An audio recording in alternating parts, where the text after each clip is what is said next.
सबसे पहला टॉपिक जो हम लोग करेंगे, let's start with differentiation and integration. लेकिन डायरेक्टली क्वेश्चंस पे नहीं जाएंगे, पहले अपने पास थोड़े से नोट्स बना लो और सारे कॉन्सेप्ट्स पहले रिवाइज करेंगे, फिर हम क्वेश्चंस के ऊपर जाएंगे। ठीक है, लेट्स स्टार्ट विद डिफरेंशिएशन। अपने पास डिफरेंशिएशन की हेडिंग डालो।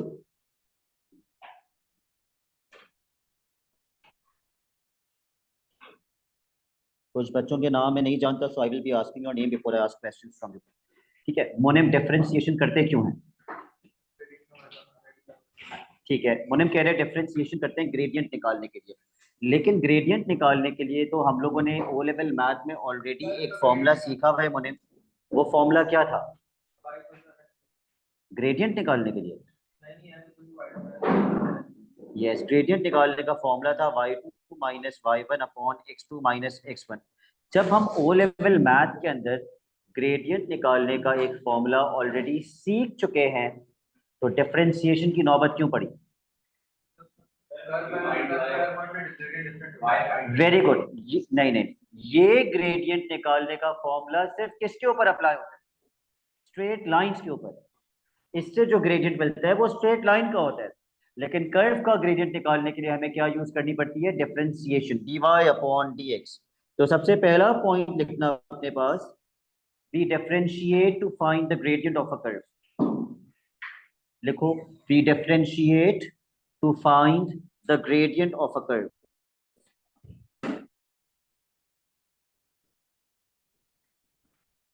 We differentiate to find the gradient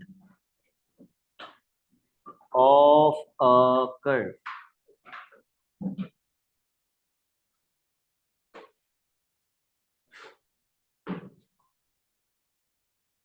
लिख लिया? ओके। तो किसी भी कर्व की इक्वेशन की जनरल फॉर्म होती है y is equal to A X power N. दो किस्म की डिफरेंशिएशन आपके पास, इसके अलावा और कुछ भी नहीं है। दूसरी डिफरेंशिएशन है y is equal to A X plus B की पावर एन। जरा आप पीछे बैठे, मुझसे बार बार स्क्रीन ऊपर करने के लिए नहीं बोलिएगा कि नजर नहीं आ रहा सर। ओके, या फिर आगे आके बैठ जाओ। अगर मैं डिफरेंशिएट करूंगा तो सबसे पहले पावर पीछे आएगी। ऐसे ही डिफरेंशिएट करते हैं, सबसे पहले पावर पीछे आती है, उसके बाद x की पावर में बासिल क्या करते हैं? -1, n-1। और अगर इस फॉर्मेट का ब्रैकेट है आपके पास, ब्रैकेट के ऊपर पावर लगी हुई है, तो इसको डिफरेंशिएट करने का तरीका कुछ और होता है। जब हम इसको डिफरेंशिएट करेंगे तो सबसे पहले पावर पीछे आएगी, एन यहां आ जाएगा, ब्रैकेट एज इट इज। फिर हमजा क्या करेंगे पावर में? पहले पावर में क्या करेंगे? पहले पावर में -1 करेंगे, और उसके बाद जो बहुत सारे बच्चे पेपर में भूल जाते हैं, जो भी ब्रैकेट के अंदर लिखा हुआ है उसकी डिफरेंशिएशन से मल्टीप्लाई भी करना होता है। तो ब्रैकेट के अंदर की डिफरेंशिएशन क्या होगी? ए होगी।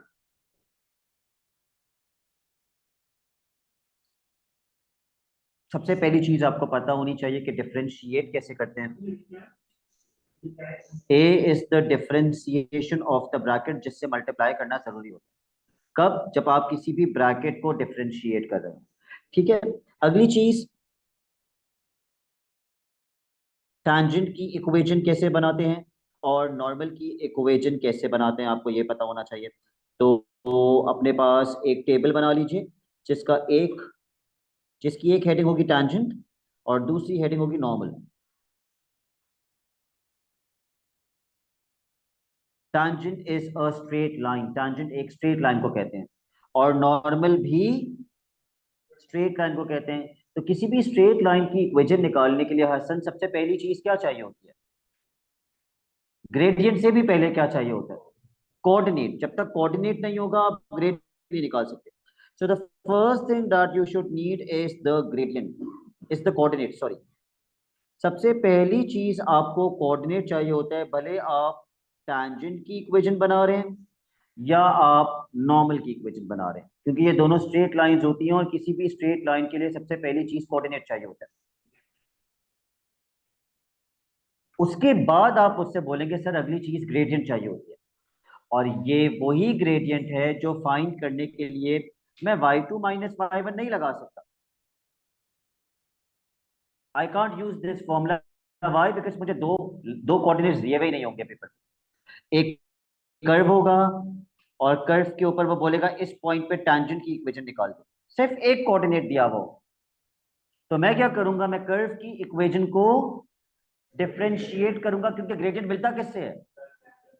डिफरेंशिएशन से मिलता है। So I am going to differentiate. जब मैं कर्व की इक्वेशन को डिफरेंशिएट करूंगा तो मुझे किसका ग्रेडियंट मिलेगा?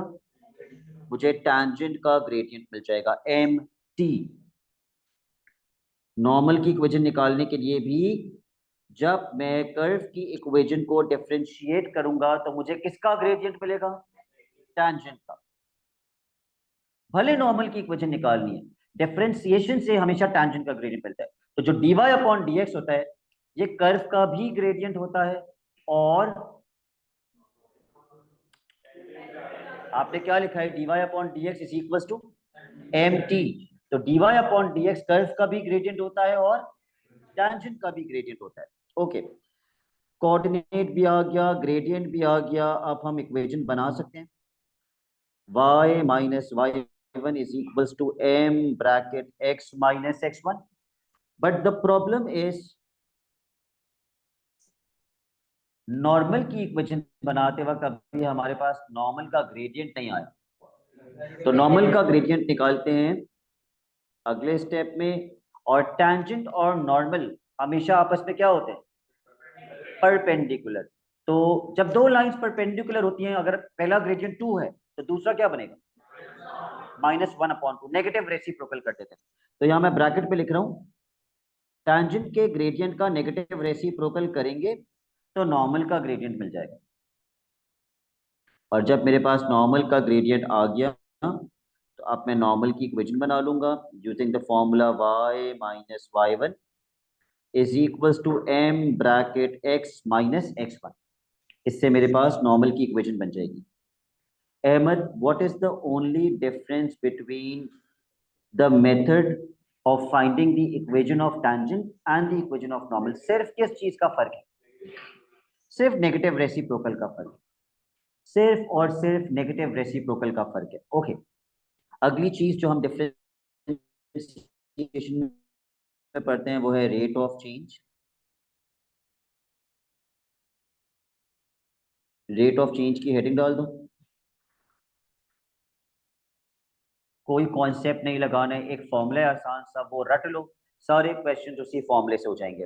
And that formula of rate is dy upon dt is equals to dy upon dx multiply by dx upon dt।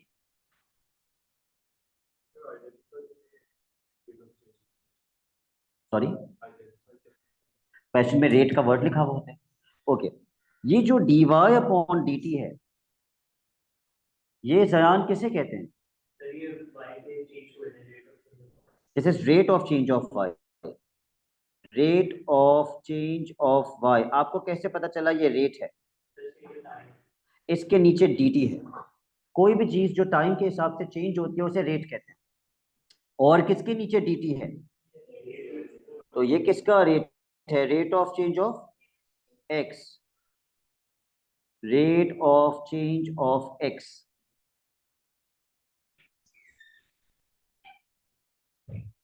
What is dy upon dx? ये ग्रेडियंट है। आगे बैठ जाइए बेटा। रेट के क्वेश्चन में मैं बता दूं सबसे इंपॉर्टेंट चीज dy अपॉन dx। आधे मार्क्स आपको ग्रेडियंट निकालने के मिल जाते हैं। ठीक है, दिस इज द ग्रेडियंट।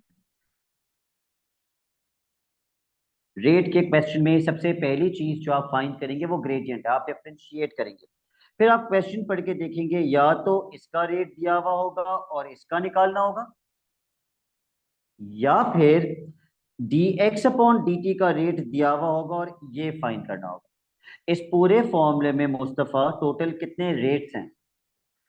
दो रेट्स हैं।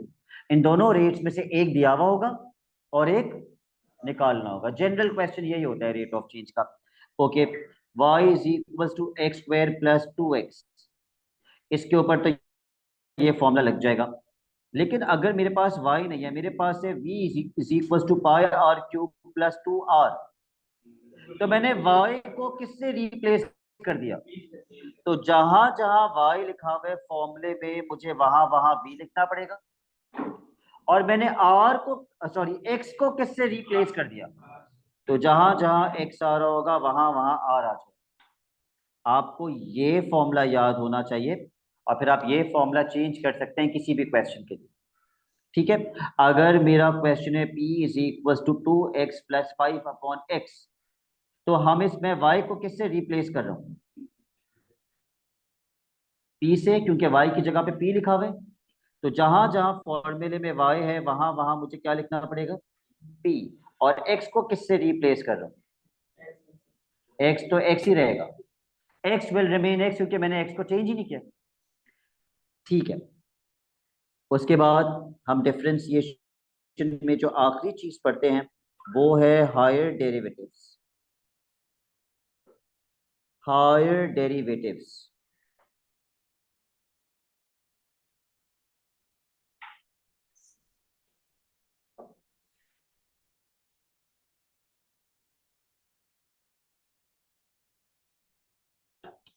अच्छा भाई, हायर डेरिवेटिव्स में हम क्या पढ़ते हैं? हम ये पढ़ते हैं कि टर्निंग पॉइंट हो, या मिनिमम पॉइंट हो, या मैक्सिमम पॉइंट हो, या स्टेशनरी पॉइंट हो, ये चार पॉइंट्स ऐसे हैं। बेटा आपका नाम क्या है? इस्मा। इस्मा, इन चारों पॉइंट्स पे ग्रेडियंट कितना होता है? 0। ये चार पॉइंट्स ऐसे हैं जहां पे ग्रेडियंट 0 होता है। This is your 70% of higher derivatives. आपका 70% हायर डेरिवेटिव्स इस चीज पे डिपेंड करता है कि आपको पता हो कि इन चारों पॉइंट्स पे ग्रेडियंट 0 है। तो पेपर में किसी भी टॉपिक का सवाल हो, अगर आपने इन चारों वर्ड्स में से एक वर्ड देख लिया, तो what is the first thing that should strike your mind? Gradient. dy upon dx 0। Okay, फिर क्वेश्चन आपसे पूछता है बताओ नेचर क्या है। साथ इसका क्या मतलब, बताओ नेचर क्या है? वो क्या पूछना चाह रहे हैं कि बताओ, एक्सेलेंट, बताओ मैक्सिमम पॉइंट है या minimum point. The question is asking you whether the coordinate is a minimum point और अ मैक्सिमम पॉइंट। तो उसके लिए हम दोबारा से डिफरेंशिएट करते हैं, और जो हमारा सेकंड डेरिवेटिव है उसको ऐसे लिखते हैं। कुछ बच्चों को ये तक पता नहीं होता कि सेकंड डेरिवेटिव को लिखते कैसे हैं। पहला वाला स्क्वायर डी पे आता है, और बाद वाला स्क्वायर एक्स पे आता है। It is written like this. अगर हमारा सेकंड डेरिवेटिव ग्रेटर देन 0 है, अच्छा उल्टा होता है, ग्रेटर देन 0 है तो मिनिमम पॉइंट,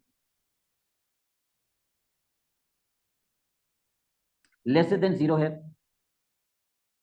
तो मैक्सिमम पॉइंट।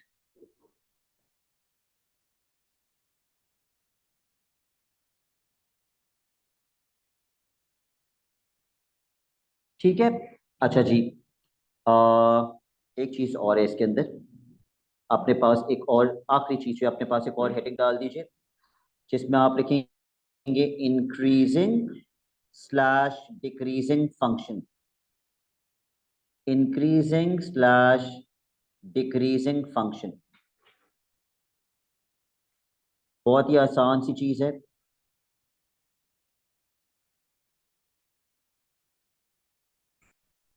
इंक्रीजिंग फंक्शन एक ऐसा फंक्शन होता है जिसका dy upon dx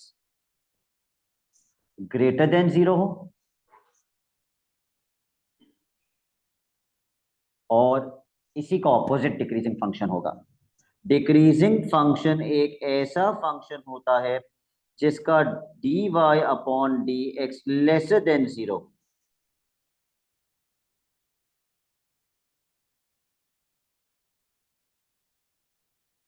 what if your gradient is 0? तो हम बोलेंगे the function is neither increasing not decreasing, ना वो इंक्रीजिंग है ना वो डिक्रीजिंग है। तो ये सारा डिफरेंशिएशन आपका ये है। अगर ये सारी चीजें आती हैं तो आपको डिफरेंशिएशन में प्रॉब्लम होनी नहीं चाहिए, provided that you know how to differentiate. अगर आपको यही नहीं पता डिफरेंशिएट कैसे करना है, तो फिर तो ये सारा पता होने का कोई फायदा नहीं। तो let's start the questions. Let's start with question number 1। जो एक ही टाइप के क्वेश्चंस होंगे उसके लिए I will give you time in the end to solve, वो आप खुद से करेंगे। ठीक है, जब मैं आपको एक टाइप का क्वेश्चन करवा दूंगा तो उसी टाइप का क्वेश्चन आप बाद में खुद से करेंगे। Let's start with question number 1।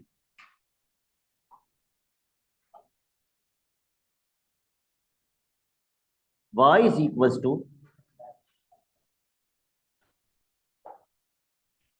3 minus 2x cube plus 24x.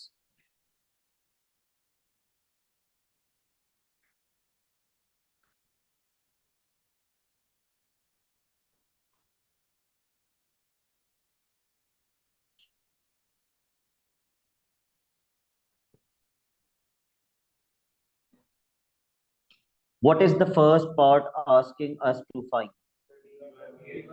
यानी कि एक बार डिफरेंशिएट कर दो और उसके बाद दो बार डिफरेंशिएट कर दो। ठीक है, पहले आप एक बार डिफरेंशिएट कर दीजिए इसको, ये ब्रैकेट वाली डिफरेंशिएशन है, राइट। और उसके बाद नॉर्मल वाली डिफरेंशिएशन भी है।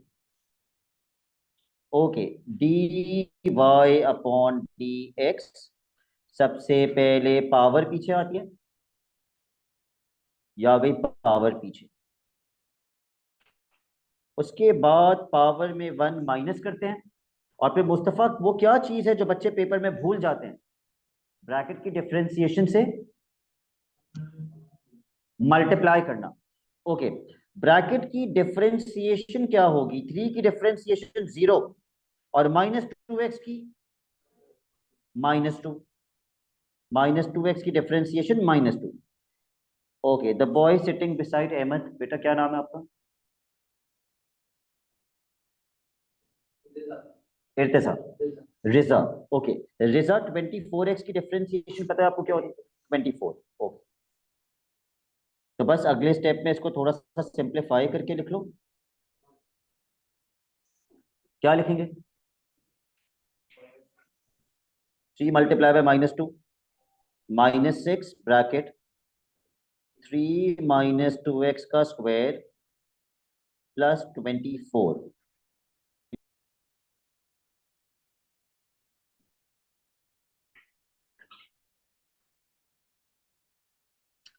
ओके, उसके बाद हमें इसकी सेकंड डिफरेंशिएशन भी करनी है। Let's differentiate this again.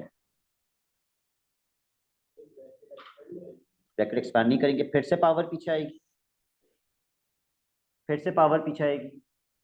जैसे पिछली डिफरेंशिएशन की थी, ये वाले भी वैसे ही करोगे। जब 2 पीछे आके -6 से मल्टीप्लाई होगा, -12 ब्रैकेट 3 -2x, अब ब्रैकेट की पावर क्या हो जाएगी? 1। और फिर मल्टीप्लाई करेंगे जो भी ब्रैकेट के अंदर लिखा हुआ है उसकी डिफरेंशिएशन से, विच इज -2, और +24 की differentiation 0, because it's a constant, और कांस्टेंट की डिफरेंशिएशन 0 होती है।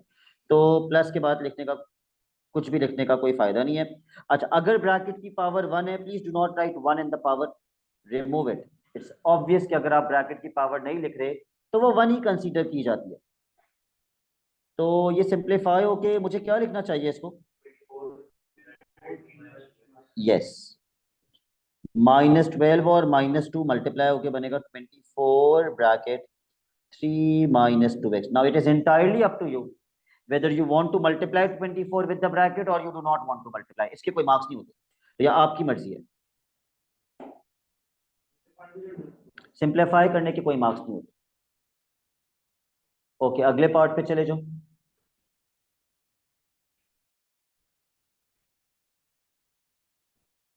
The key word in the second part is stationary point. मैंने अभी आपको बताया 4 वर्ड्स ऐसे होते हैं जिन पे ग्रेडियंट हमेशा 0 होता है। वो 4 वर्ड्स क्या है? Turning point, minimum point, maximum point, stationary point. इन चारों वर्ड्स पे ग्रेडियंट 0 होता है। सो अगर मैं इसका पार्ट बी सॉल्व कर रहा हूं तो मैं पहली डिफरेंशिएशन को 0 करूंगा या दूसरी डिफरेंशिएशन को? पहली, क्योंकि dy अपॉन dx जीरो होता है, तो जो भी आपकी पहली डिफरेंशिएशन थी उसको जीरो से इक्वेट कर दीजिए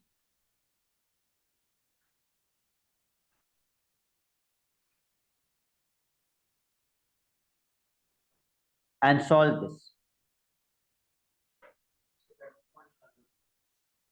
इसे टर्निंग पॉइंट मिल जाएगा। स्टेशनरी पॉइंट और टर्निंग पॉइंट सेम ही होते हैं। आपने निकाल लिया। ओके। सबसे पहले +24 वहां जाके -24 होगा, इसको वहां शिफ्ट करना और फिर -6 को वहां ले जाकर डिवाइड कर देना। ठीक है, सबसे पहले +24 वहां जाके -24 होगा और फिर -6 वहां जाके डिवाइड हो जाएगा।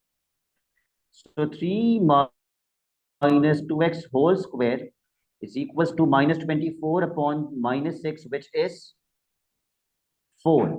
Now you do not have to expand the bracket. आप करना चाहें आप कर लें, लेकिन ज्यादा बेहतर है कि आप दोनों साइड्स पे क्या अप्लाई करें, apply square root on both the sides, but please do not forget to put a plus minus sign,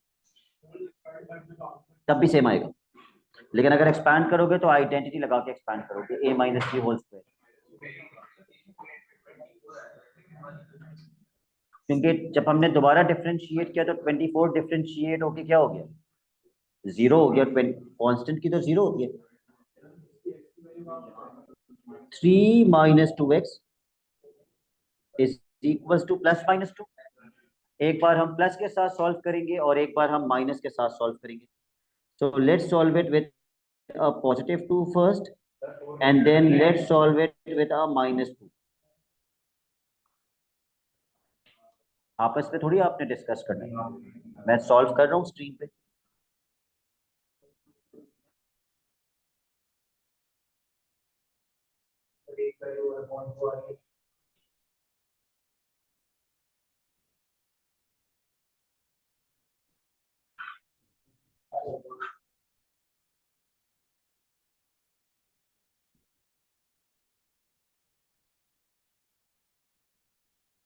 आपके पास 2x की वैल्यूज आएंगी, इसका मतलब इस कर्व में कितने टर्निंग पॉइंट्स, दो। और यहाँ पे लिखा हुआ था स्टेशनरी पॉइंट्स, पॉइंट नहीं लिखा हुआ है। अब आप ये दोनों x की वैल्यूज के y कोऑर्डिनेट्स पे निकालेंगे, तो आप ये x की वैल्यूज यहाँ पुट करेंगे जो y की इक्वेशन है, और इसके अलावा कहीं भी पुट नहीं करेंगे। अगर आपको y की वैल्यू निकालनी है तो y की इक्वेशन में पुट करोगे, कहीं और नहीं पुट करोगे। So put both these values one by one. भले आप वर्किंग शो ना करें, आप कैलकुलेटर उठाएं, x की वैल्यू कैलकुलेटर यूज करके पुट कर दें और मुझे y की दो वैल्यूज बता दें क्या।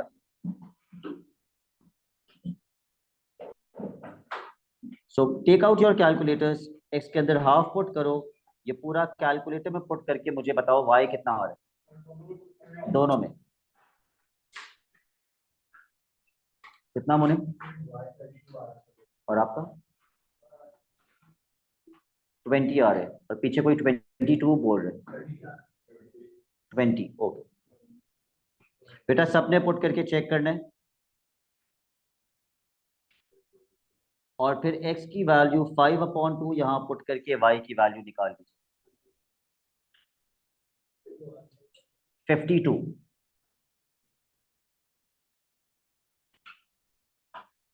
तो आपके पास दो कोऑर्डिनेट्स बन गए, एक बन गया ½ 20 और दूसरा बन गया 5/2 52।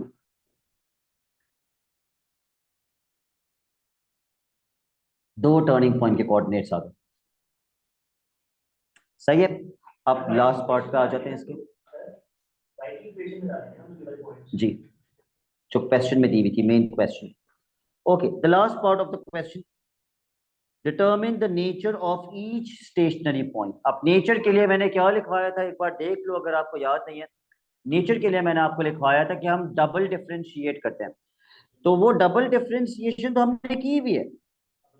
तो हमें करना क्या है कि बस इसके अंदर x की वैल्यू डाल के चेक करना है ग्रेटर देन 0 आ रहा है या फिर लेस देन 0 आ रहा है। तो मैं जब पहली x की वैल्यू इसमें पुट करूंगा, please use your calculator again and tell me कि डबल डिफरेंशिएशन कितनी आ रही है।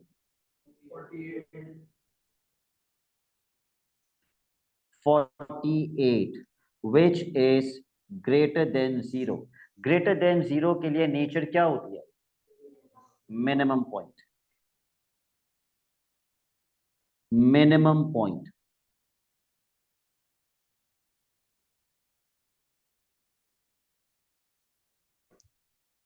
अच्छा, आपको कितनी एक्स की वैल्यूज पुट करनी है? तो आपको बताना पड़ेगा किस एक्स की वैल्यू पे क्या नेचर आ रही है।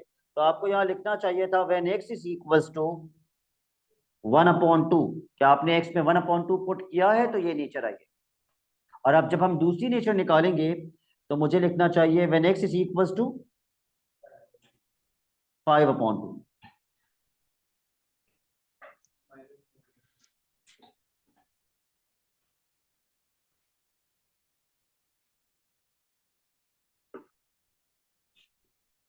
कहाँ? यहां पुट करना है। कितना आ रहा है आंसर? -48। Right Basil? ओके, -48 पे बासिल क्या नेचर बनेगी?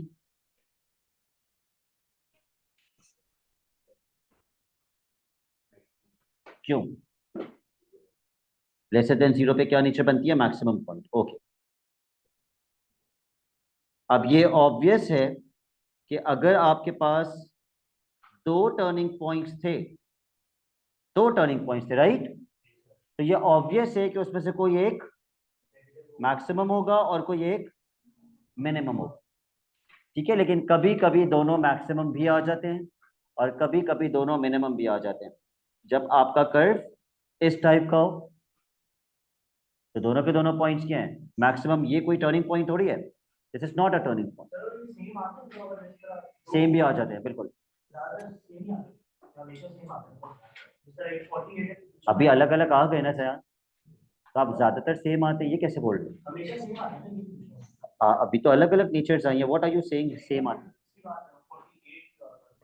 वैल्यूज नहीं, डिफरेंट आ सकती हैं वैल्यूज, हमेशा सेम नहीं आती। ओके, तो जो क्वेश्चन वन था आपका, बिल्कुल इसी टाइप का क्वेश्चन नंबर 3 है। Please look at question number 3। It is only the equation that is different.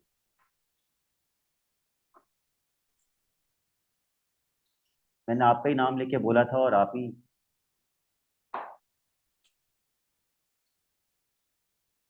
It is only the equation that is different. बाकी देखो, पार्ट्स भी सेम है, पार्ट बी भी सेम है, पार्ट सी भी same है। तो ये वाला क्वेश्चन आप खुद से करेंगे बाद में। अभी हम स्टार्ट करें एक रेट ऑफ चेंज का question, which is question number 4।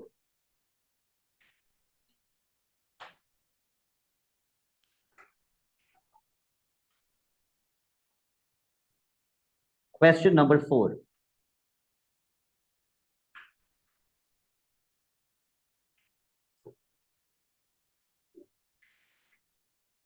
पढ़ लीजिए question. It's a question on rate, क्योंकि क्वेश्चन में रेट का वर्ड लिखा हुआ है। क्वेश्चन में रेट का वर्ड लिखा हुआ है। हसन पूछ रहा था कैसे पता चलता है रेट ऑफ चेंज का question. The word rate will be used in the question. ठीक है, और आपको कर्व की इक्वेशन भी दी हुई है।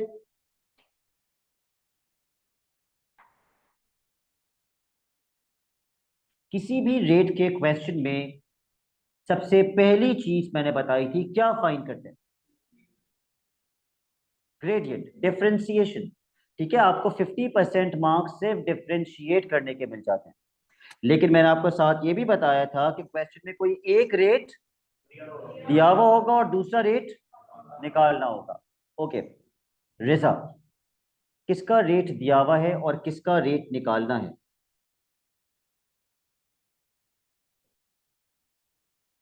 यस, किसका रेट दिया हुआ है? एक्स का रेट दिया हुआ है। और रिजा, एक्स के रेट का मतलब d x upon d t. आपको d x upon d t दिया हुआ है, विच इज 2। और रिजा, पहले पार्ट में किसका रेट निकालना है? वाई का रेट निकालना है, which is dy upon dt. Okay, in the first part we are finding dy upon dt. जो डेटा फर्स्ट पार्ट के लिए दिया हुआ है उसको आप पार्ट ए में ही लिखेंगे।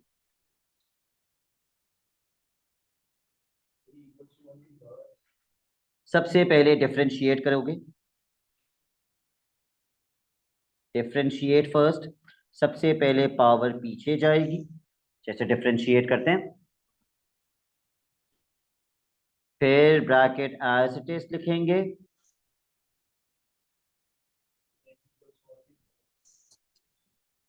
वो क्वेश्चन में दिया हुआ है साथ, वो क्यों दिया हुआ है? ओके, जब आप डिफरेंशिएट करेंगे तो आपको उसके बाद एक्स की वैल्यू डालनी पड़ेगी ना ग्रेडियंट निकालने के लिए। आपकी डिफरेंशिएशन तो इन टर्म्स ऑफ एक्स आएगी, तो उसमें एक्स डालेंगे तो ग्रेडियंट मिलेगा ना, वरना ग्रेडियंट कैसे मिलेगा? ठीक है, बताओ साथ ब्रैकेट की पावर क्या बन जाएगी? -हाफ। फिर हम मल्टीप्लाई करेंगे ब्रैकेट की डिफरेंशिएशन से, विच इज व्हाट? 5।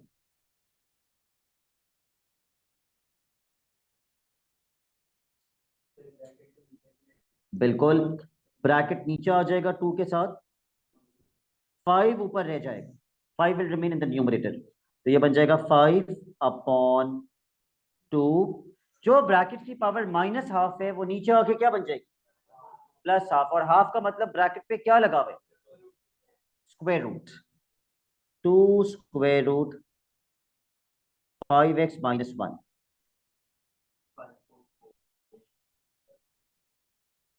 2√5x-1, ये आ गया आपका dy/dx। लेकिन अभी आपको, अच्छा, always put your dy/dx in a box, क्योंकि ये आगे 10 जगहों पे काम आता है। ये dy/dx है, अभी ग्रेडियंट नहीं मिला, अभी इसके अंदर x की वैल्यू डालोगे तो ग्रेडियंट मिलेगा। कैलकुलेटर उठाओ, x की वैल्यू डालो और बताओ ग्रेडियंट कितना आएगा। x के अंदर क्या पुट करना है? 1 पुट करना है, तो ग्रेडियंट आ जाएगा 5/4। फिर मैंने आपको रेट का फॉर्मूला लिखवाया था, विच इज, अगर याद नहीं है तो अभी याद करो, the formula is dy/dt is equals to dy/dx multiply by dx/dt। now put the values, substitute the values।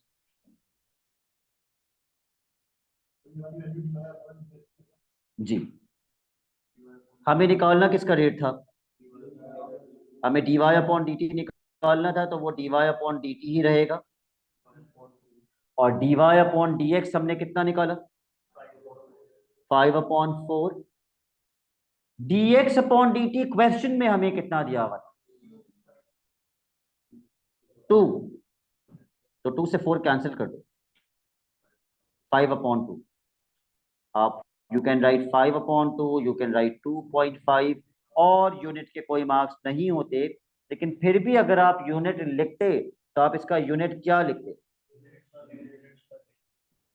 Units पर मिनट, जो क्वेश्चन में दिया है, कोई मार्क्स नहीं होते। Now let's come to the tricky part. जी, अंडर रूट पहले से क्वेश्चन में लगा हुआ था। प्लस माइनस हम कब लगाते हैं? जब स्क्वायर को हटाने के लिए हम खुद से दोनों साइड पे स्क्वायर रूट लगाते हैं, तब प्लस माइनस आता है। अगर पहले से सवाल में स्क्वायर रूट है तो हम प्लस माइनस नहीं लगाएंगे। Find the value of x when the y coordinate is increasing at 5.8 units per minute। इस पार्ट में हमें x की वैल्यू नहीं दी, वैसे भी वो जो x की वैल्यू दी हुई थी वो किस पार्ट पे दी हुई? पार्ट ए में, तो वो तो मैं नहीं यूज कर सकता पार्ट बी के लिए, they both are different parts. तो अब मुझे x निकालना है, और y का रेट कितना दिया हुआ है? 5/8। क्या मैं x का पुराना रेट यूज कर सकता हूँ? क्यों? क्योंकि वो मेन क्वेश्चन में दिया हुआ था, वो तो मैं दोनों पार्ट्स के लिए यूज कर सकता हूँ। मेन क्वेश्चन की इंफॉर्मेशन मैं दोनों पार्ट्स के लिए यूज कर सकता हूँ। तो x का रेट कितना दिया हुआ था? dx/dt is equals to 2। again apply the formula of rate, dy/dt is equal to dy/dx multiply by dx/dt।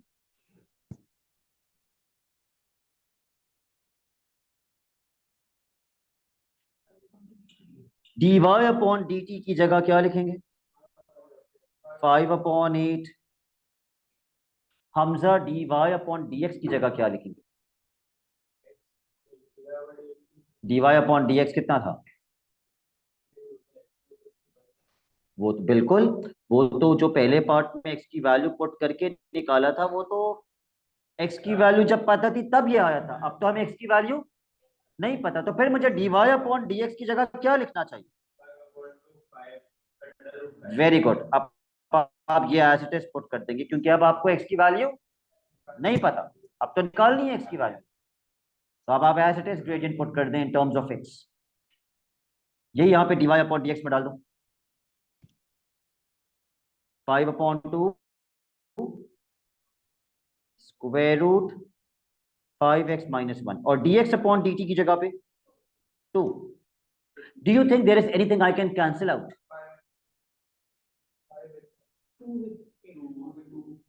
2 with 2,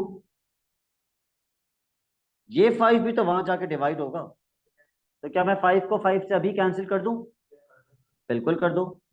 5 with 5, इसको सॉल्व करके दिखाइए आप कैसे सॉल्व करेंगे। हाँ, लिख के सॉल्व कर लो।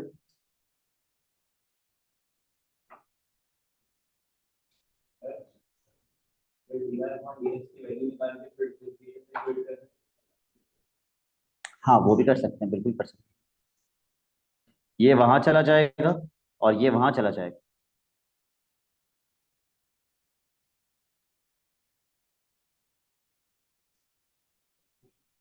रूहान अब क्या करेंगे? कर दिया क्रॉस मल्टीप्लाई। कैसे निकालिए? लास्ट स्टेप देख के बताओ, अगला स्टेप क्या होगा?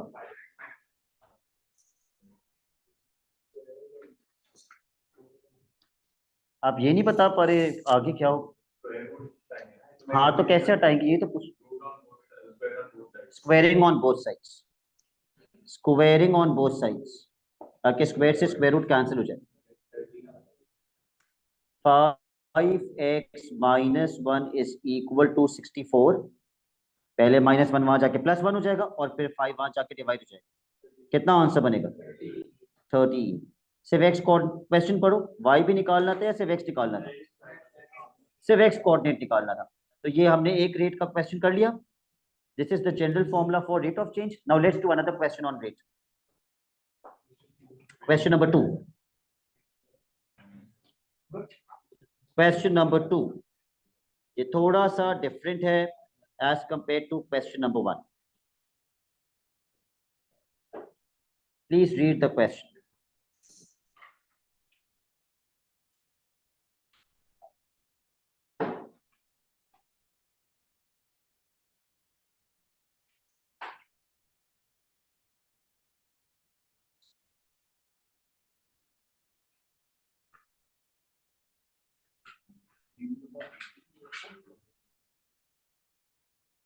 बिल्कुल, ये जो रेट दिया हुआ है ये dv/dt है। कैसे पता? यूनिट चेक करो।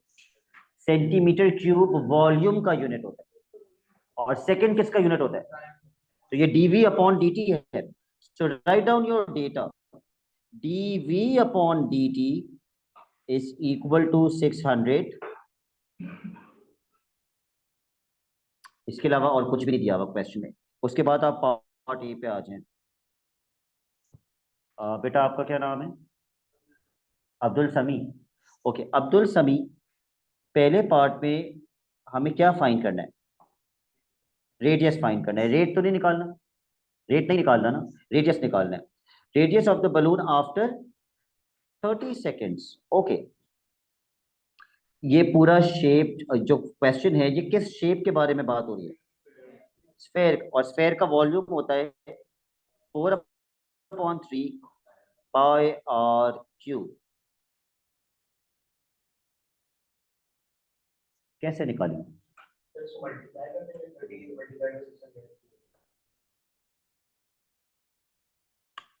Okay, very good. यहां पे लिखा हुआ है 600 सेंटीमीटर क्यूब पर सेकेंड, यानी कि एक सेकेंड में 600 सेंटीमीटर क्यूब। ये कितने सेकेंड की बात कर रहे हैं? तो 30 सेकेंड्स में वॉल्यूम कितना होगा, पहले तो ये निकालो क्रॉस मल्टीप्लाई करके, और जब ये वॉल्यूम मिल जाएगा इस वॉल्यूम को यहां पुट करके रेडियस निकाल लेना। ठीक है, सबसे पहले क्या निकालेंगे कि भाई अगर एक सेकंड में 600 सेंटीमीटर क्यूब का वॉल्यूम है तो पार्ट ए आपसे कितने सेकंड्स की बात कर रहा है, 30 सेकंड्स की बात कर रहा है। Cross multiply and find out the volume in 30 seconds. 18,000। Okay, उसके बाद अब्दुल समी, ये जो 18,000 हमने निकाला है ये किसकी वैल्यू, वॉल्यूम की वैल्यू, ये कहां पुट करेंगे, वॉल्यूम के अंदर पुट करेंगे, और किसकी वैल्यू निकालेंगे, रेडियस की वैल्यू निकालेंगे। ठीक है, इसको वॉल्यूम के अंदर पुट कर दो,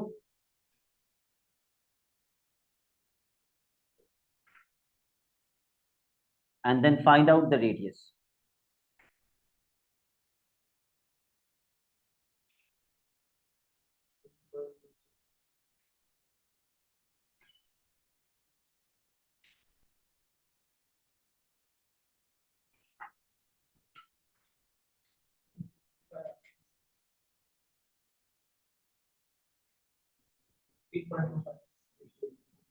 थ्री वहां जाएगा और पूरा 4 पाई वहां जाके डिवाइड हो जाएगा। 18,000 मल्टीप्लाई बाई 3 डिवाइडेड बाई 4 पाई। पहले आपने मुझे आर क्यूब की वैल्यू बतानी है कितनी आ रही है, आर क्यूब कितना आ रहा है, 42। ओके, और फिर दोनों साइड्स पे क्या अप्लाई करेंगे, apply cube root on both the sides.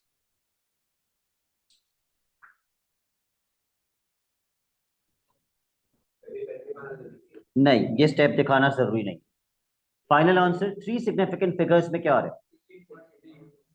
16.3। ये तीन सिग्निफिकेंट हो गए। तो पेपर कवर पेज आपके पेपर की इंस्ट्रक्शन क्या देता है आपको कि आप सारे non exact answers three significant figures में लिखें। तो अगर आप थ्री से ज्यादा में लिख देते हैं कोई मसला नहीं है, लेकिन अगर आप थ्री से कम में लिखते हैं तो हर वो क्वेश्चन जहां आपने तीन सिग्निफिकेंट फिगर से कम में लिखा होगा वो 1 मार्क आपका एक्यूरेसी का काटेगा पूरे पेपर में हर क्वेश्चन के अंदर। ठीक है, now let's come to the second part of the question. Abdul Sami, आप मुझे बता सकते हो सेकंड पार्ट में क्या फाइंड करना है, रेट, किसका रेट, रेडियस का रेट। और अब्दुल समी, रेडियस के रेट का मतलब क्या होता है, D, D r upon d T निकालना है। ठीक है, सेकेंड पार्ट पे हमें D r upon d T निकालना है, और अभी भी टाइम कितना दिया हुआ है, 30 सेकेंड्स। 30 सेकेंड्स पे वॉल्यूम कितना था,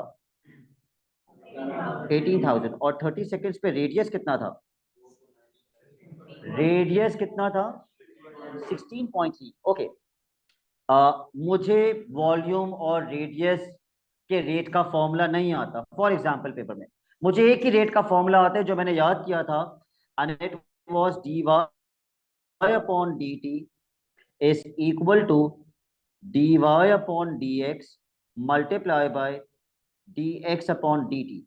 can you tell me by looking at this formula, हमने y को किससे रिप्लेस किया, v से, और x को किससे रिप्लेस किया, r से। तो मैं इसी फॉर्मूले के अंदर y को v से रिप्लेस कर रहा हूं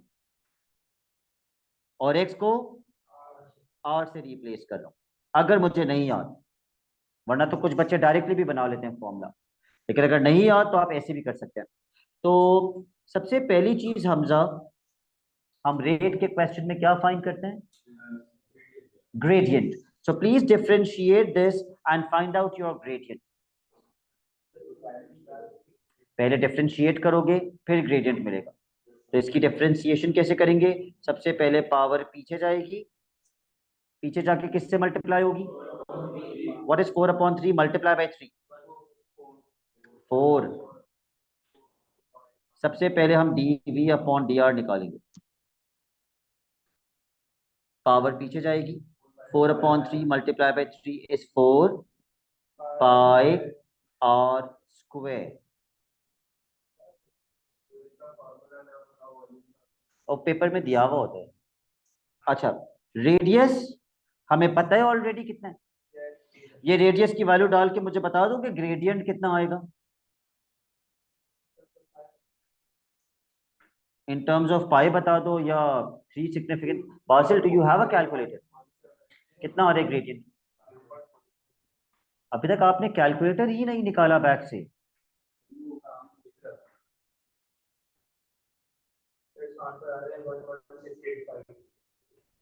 ग्रेडियंट का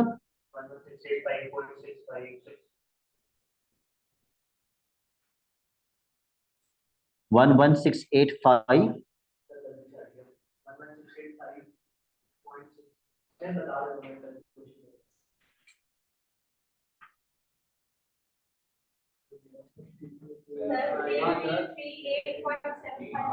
okay, 33, okay, 3338.75. Now let's put the values. 76 है, ओके। फाइनल आंसर पे खैर इस पे इसका इतना फर्क तो नहीं पड़ेगा। डीवी अपॉन dt हमें कितना दिया हुआ है सेकंड पार्ट में, बल्कि हमें मेन क्वेश्चन में ही दिया हुआ है। वॉल्यूम का रेट कितना दिया हुआ है? 600 दिया हुआ है डीवी अपॉन dt। तो उसकी जगह पे 600 पुट करेंगे, फिर ग्रेडियंट की जगह पे 3338.76 पुट करेंगे, और फिर आपको रेडियस का रेट मिल जाएगा। तो ये जो हमने रेडियस निकाला था, जो मैंने यहाँ पुट किया है, वो कितने सेकंड्स का निकाला था? वो 30 सेकंड्स के लिए ही सारी वर्किंग की हुई। तो हम सब कुछ 30 सेकंड्स के हिसाब से ही कर रहे हैं। हाँ, लेकिन डीवी अपॉन dt का मतलब ही पर डीवी अपॉन dt का मतलब ही पर सेकंड ही होता है, उसमें कोई मसला नहीं होगा। So what is your dr upon dt correct to three significant figures? 0.181, 0.181. Although there are no marks for units, but if you write down the unit, what unit should you write? Radius का unit क्या होता है? Centimetre. So it will be centimetre पर second. Unit के marks नहीं होते, ठीक है। सारा पेपर रेडियन मोड में होगा, अनलेस डिग्री का साइन क्वेश्चन में ना लगा हो। जी, वो सिर्फ ट्रिग्नोमेट्री में आएगा, उसके अलावा नहीं आएगा। अच्छा भाई, तो हमने रेट के दो क्वेश्चंस कर लिए। Let's do one more question on rate and then we will go on to the next concept. Question number 5। क्योंकि बच्चों को रेट मुश्किल लगता है, तो रेट के हम 3 क्वेश्चंस कर लेते हैं।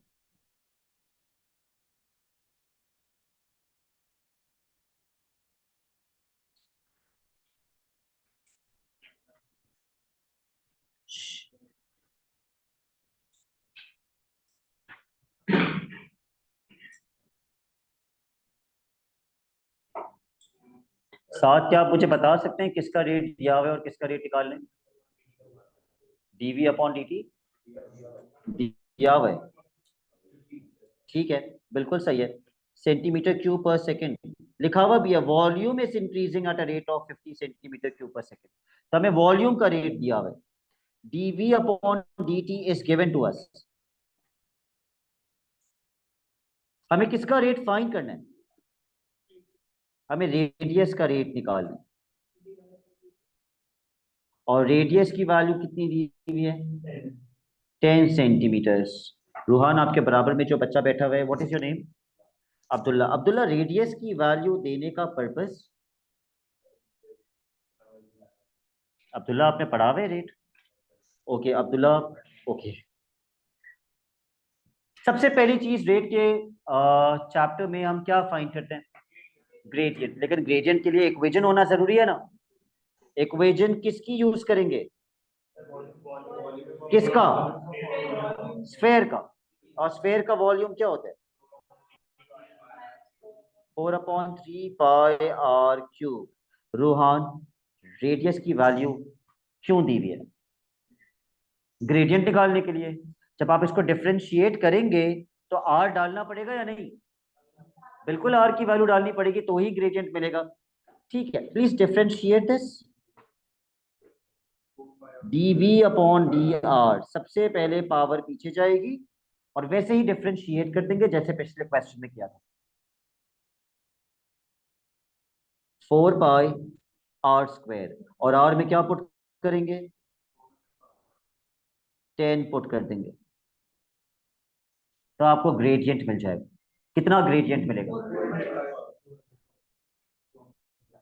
400 पाई। 400 पाई।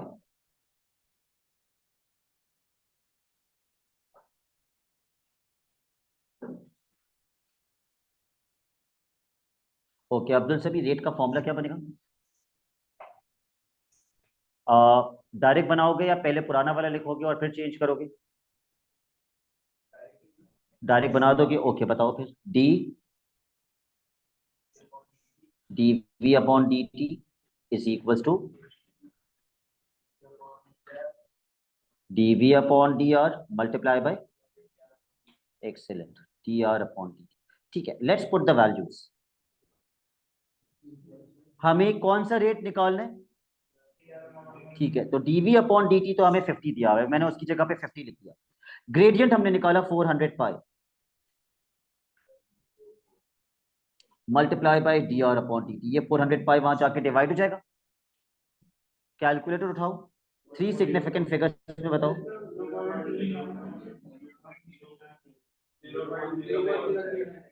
ओके 0.0398। और हसन, अगर मुझे इसका यूनिट लिखना होगा तो मैं क्या लिखूंगा? सेंटीमीटर क्यूब कैसे आएगा? रेडियस अपॉन टाइम है, radius is not centimetre cube. Radius का यूनिट क्या होता है?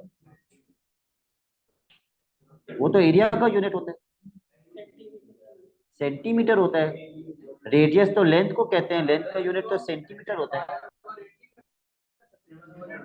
हाँ आप फ्रैक्शन में भी लिख सकते हैं। हाँ फिर आप थ्री सिग्निफिकेंट बना दें। अगर आप एग्जैक्ट आंसर दे रहे हैं तो फिर आप थ्री सिग्निफिकेंट में नहीं देंगे, ठीक है? ओके, इसके बाद कम टू क्वेश्चन नंबर 6। 1/8 पाई भी लिख सकते हैं, बिल्कुल। Question number 6।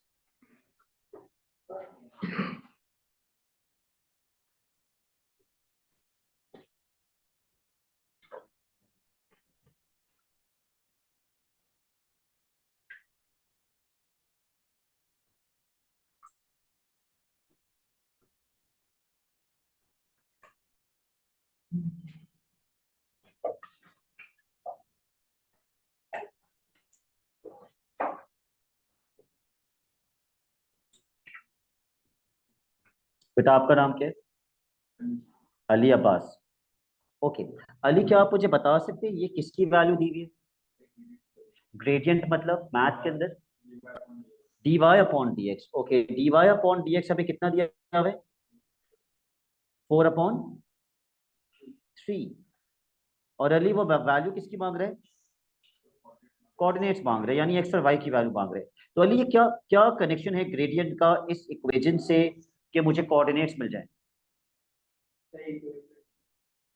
Let him answer. मैंने पूछा हुआ है एक बच्चे से। सबसे पहले क्या करेंगे? डिफरेंशिएट करेंगे तो d y upon d x मिल जाएगा। फिर d y upon d x की जगह पे क्या लिख देंगे? 4/3। So I hope nobody is going to differentiate this incorrectly. Abdullah differentiate करना आता है? ओके, डिफरेंशिएट करो।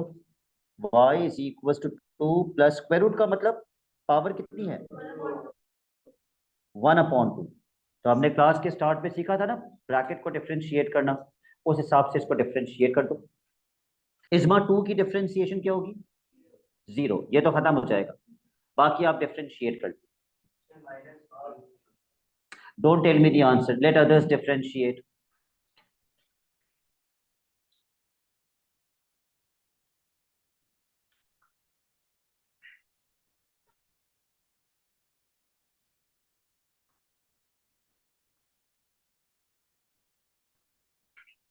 सबसे पहले पावर पीछे जाएगी, उसके बाद ब्रैकेट एज इट इज लिखेंगे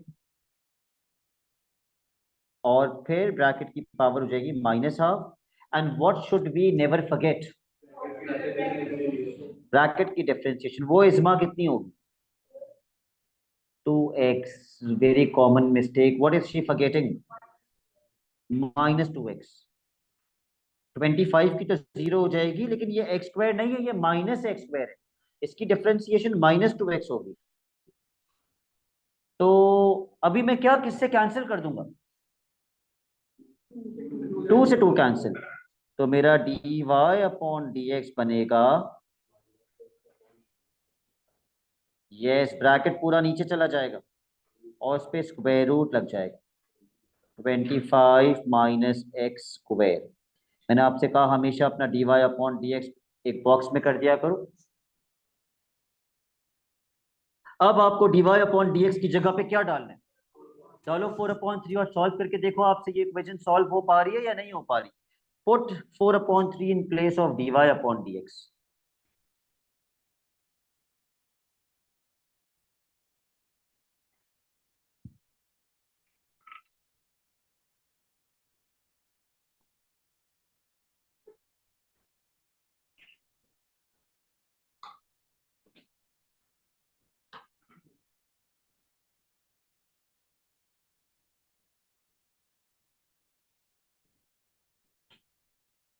डिस्कस मत करना, ये तो एक बेसिक सी इक्वेशन है ना, इसका ए लेवल मैथ से कोई ताल्लुक नहीं है, तो इसको सॉल्व करके दिखाइए।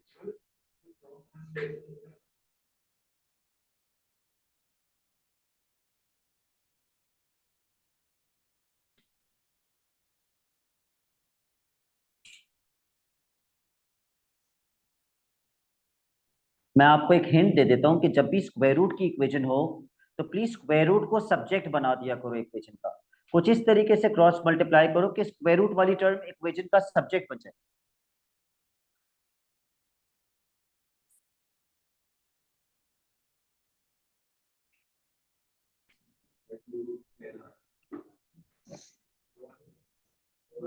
आ, 4 वहां ले जाके डिवाइड कर दो, मैंने अभी आपको बताया स्क्वायर रूट को सब्जेक्ट बनाया करो पहले, जब भी स्क्वायर रूट की इक्वेशन आएगी स्क्वायर रूट को सब्जेक्ट बना दिया करो, सबसे ज्यादा आसानी इसी तरह होगी। अब राहिम क्या करेंगे, जी स्क्वायर रूट हटाना है तो squaring on both the sides, apply squaring on both the sides. तो इससे फायदा ये होगा कि स्क्वायर से स्क्वायर रूट कैंसिल हो जाएगा और आपकी इक्वेशन आसानी से सॉल्व हो जाएगी। बिल्कुल, लेकिन पहले इसका स्क्वायर तो कर दो, राइट हैंड साइड का क्या बनेगा स्क्वायर, यस। अब आप 16 को वहां क्रॉस मल्टीप्लाई कर दें, 16 multiply by 25, 400 -16x square is equal to 9x square. अब हम इस क्या करेंगे, मैं तो -16 वाले जाने का सोच रहा था ताकि 400 इज इक्वल टू कितना एक्स स्क्वायर बन जाए, 25x स्क्वायर, ताकि 25 डिवाइड हो जाए। What is 400 divided by 25, 16। और जब हम x पे से स्क्वायर हटाने के लिए दोनों साइड्स पे स्क्वायर रूट लगाएंगे, ये वो टाइम होता है जब आपको क्या नहीं भूलना है, प्लस माइनस। लेकिन अगर पहले से स्क्वायर रूट लगाओगे तो प्लस माइनस नहीं लगाना है, खुद से स्क्वायर रूट लगाओगे तो प्लस माइनस लगाओगे। तो एक्स की दो वैल्यूज आएंगी, एक +4 और एक -4, लेकिन हमें तो वाई भी निकालना है, तो ये एक्स की वैल्यूज एक वीक मैथ का बच्चा इसमें डालता है, इसमें एक्स डालने से तो ग्रेडियंट मिलेगा, वो तो सवाल बता चुका है कितना है। यस, इन एक्स की वैल्यूज को हम मेन इक्वेशन में पुट करेंगे ताकि वाई मिल जाए। निकाल लीजिए वाई की वैल्यूज, पहले एक्स के अंदर 4 पुट कर दो, हैंडआउट में डायरेक्टली कैलकुलेटर यूज कर लो, एक्स में 4 पुट करेंगे तो वाई कितना आएगा, हसन आपका क्या आ रहा है, 6 आ रहा है आपका, मुनिम आपका 5 आ रहा है, तो व्हाट शुड आई राइट, 6 और 5, 5, दोनों का 5 आ रहा है। Okay, so the coordinate will be 4,5 and -4,5। जो अभी पुट करके चेक नहीं कर रहे वो पेपर में भी नहीं कर पाएंगे। अभी पुट करके चेक करोगे तो पता चलेगा ना आपसे हो पा रहा है या नहीं, फिर आप पूछेंगे कि सर नहीं आ रहा आंसर। लेकिन अगर आप अभी पुट ही नहीं कर रहे तो फिर what's the point. Question number 7 पर आने से पहले, जब हम y को डिफरेंशिएट करते हैं तो हमें क्या मिलता है? dy upon dx। और जब हम dy अपॉन dx को डिफरेंशिएट करते हैं,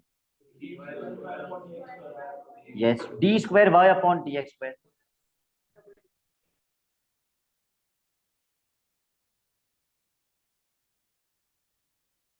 इसी तरीके से जब हम एफ ऑफ एक्स को डिफरेंशिएट करते हैं तो हमें क्या मिलता है? F dash x. ये इनवर्स नहीं है, ये डैश है। इनवर्स में फर्क होता है, इसमें फर्क है। ये डिफरेंशिएशन है। और एफ डैश एक्स को जब मैं दोबारा डिफरेंशिएट करूंगा, एफ डबल डैश एक्स, दोबारा करूंगा एफ ट्रिपल डैश एक्स, फिर से करूंगा एफ चार डैशेस एक्स। ठीक है। अच्छा, उल्टा जाने के लिए मुझे इसको क्या करना पड़ेगा? इंटीग्रेट। फिर दोबारा क्या करना पड़ेगा? इंटीग्रेट। तो आगे जाने के लिए डिफरेंशिएट, पीछे आने के लिए इंटीग्रेट। लेकिन अभी क्योंकि हम सिर्फ डिफरेंशिएशन कर रहे हैं, लेट्स डू क्वेश्चन नंबर 7।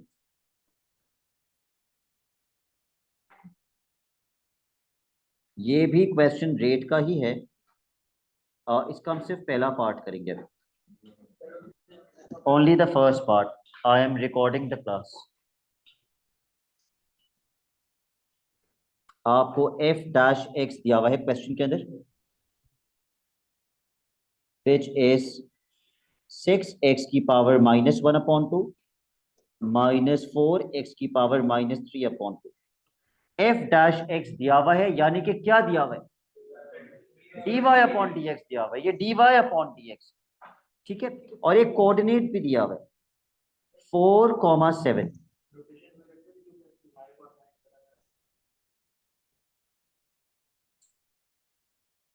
क्या कह रहे हो जी? वो आपकी मर्जी है। Please read this sentence. Ali किसका रेट दिया हुआ है, ये पढ़ लो पहले। मुझे बताओ किसका रेट दिया हुआ है और किसका रेट निकालना है। एक्स का रेट दिया हुआ है, ठीक है। और किसका रेट निकालना है? वाई का रेट निकालना है। Okay. D x upon d t आपको अली कितना दिया हुआ है? 0.12। और d y upon d t आपको फाइंड करना है। ओके। तो किसी भी रेट के क्वेश्चन में सबसे पहली चीज हम क्या करते हैं? डिफरेंशिएट। लेकिन वो तो हुआ है, ये तो बहुत ही आसान क्वेश्चन है। आपको d y upon d x उसने निकाल के दिया है, एक्स की वैल्यू डालो ताकि ग्रेडियंट मिल जाए। डायरेक्टली एक्स डाल दो, अब आपको डिफरेंशिएट करने की जरूरत नहीं है, ये डिफरेंशिएट हुआ है। तो हमने एक्स में क्या पुट करना है? 4। तो एक्स में 4 डाल के मुझे बताओ एफ डैश 4 कितना आएगा? Use calculator.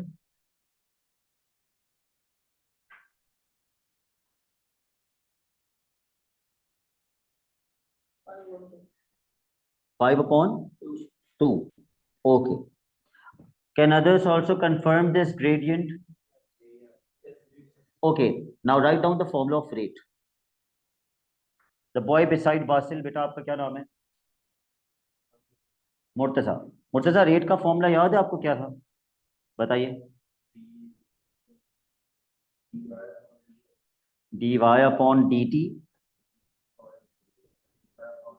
D y upon d x, yes, multiply by d x upon d t. ठीक है। Let's plug in the values. Y का रेट हमें फाइंड करना है। ग्रेडियंट हमने कितना फाइंड किया? 5/2। और एक्स का रेट हमें कितना दिया हुआ है? 0.12। तो इससे y का रेट हमारे पास कितना? 3/10, विच इज 0.3। नहीं नहीं, 0.3 पे लिख दोगे तो काफी। नहीं, आपके सिलेबस में कर्व की इक्वेशन निकालने का सिर्फ एक मेथड है, दैट इज इंटीग्रेशन। ये आपको डिफरेंशिएशन दी हुई है ना, dy अपॉन dx दिया हुआ है, इसको इंटीग्रेट करोगे तो y मिल जाएगा, f ऑफ x मिल जाएगा। क्या निकालने के लिए? Equation of tangent and equation of normal निकालने के लिए वो लिखवाया था, कर्व की इक्वेशन का नहीं लिखवाया था। Okay, the next question which we are going to do. जी,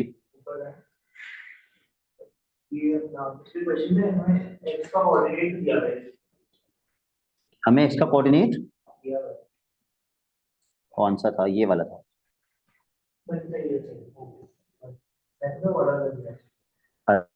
अच्छा ठीक है, so let's start integration now. Integration के लिए प्लीज कुछ चीजें अपने पास लिख लीजिए, और इंटीग्रेशन के जब हम क्वेश्चंस कर होंगे तो उसमें और भी डिफरेंशिएशन आ रही होगी, वो सिर्फ इंटीग्रेशन नहीं होगी, वो इंटीग्रेशन प्लस डिफरेंशिएशन होगी। तो इंटीग्रेशन के लिए क्या जरूरत पड़ी इंटीग्रेट करने की?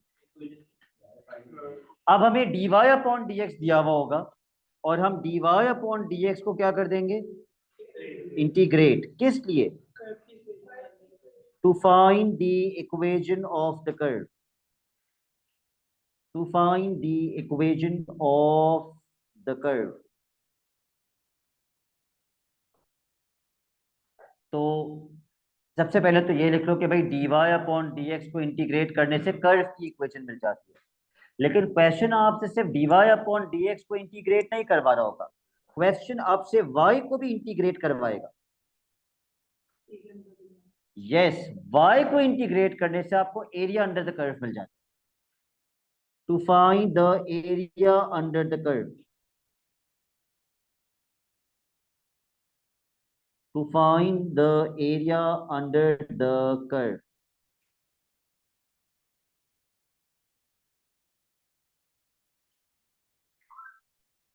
अपने सेल फोन्स म्यूट कीजिए।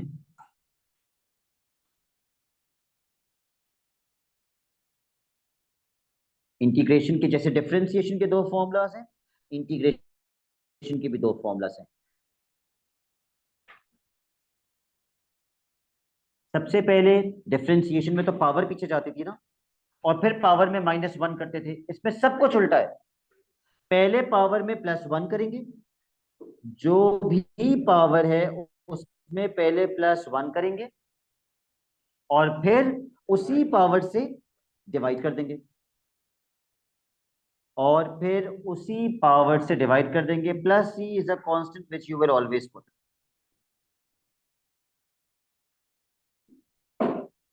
एक फॉर्मूला ये है इंटीग्रेशन का आपके सिलेबस में, एक फॉर्मूला ब्रैकेट वाला है, जैसे जैसे हमने डिफरेंशिएशन में पढ़ा था क्लास के स्टार्ट में, एक फॉर्मूला ब्रैकेट वाला है। इसमें भी सबसे पहले क्या करेंगे? पावर में +1। इसमें भी सबसे पहले पावर में +1 करेंगे, उसी पावर से डिवाइड कर देंगे। लेकिन अगर आपको याद हो, ब्रैकेट की डिफरेंशिएशन में हम एंड में मल्टीप्लाई करते थे ब्रैकेट की डिफरेंशिएशन से, इसमें उसी ब्रैकेट की डिफरेंशिएशन से मल्टीप्लाई नहीं करेंगे, डिवाइड करेंगे। तो बच्चा कंफ्यूज होता है, सर इंटीग्रेशन है तो इंटीग्रेशन से डिवाइड तो नहीं करेंगे? No, you will always divide with the differentiation of the bracket. Bracket की डिफरेंशिएशन ही नीचे आएगी। जिस जिस चीज से हम डिफरेंशिएशन में मल्टीप्लाई करते हैं, हर उस चीज से हम इंटीग्रेशन में डिवाइड करते हैं। प्लस सी,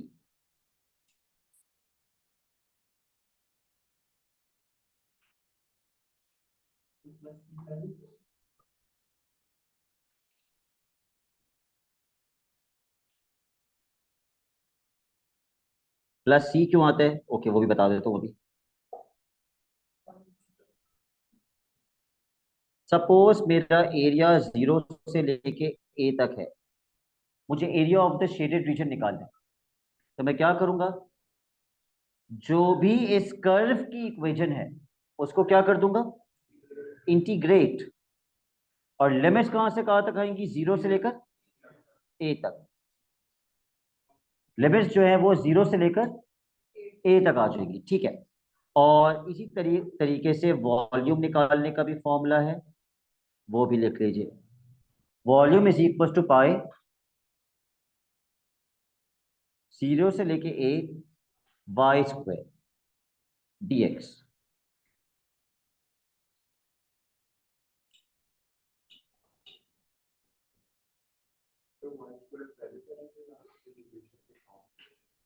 वाई स्क्वायर पहले हो रहा है या इंटीग्रेशन के बाद? पहले हो रहा है।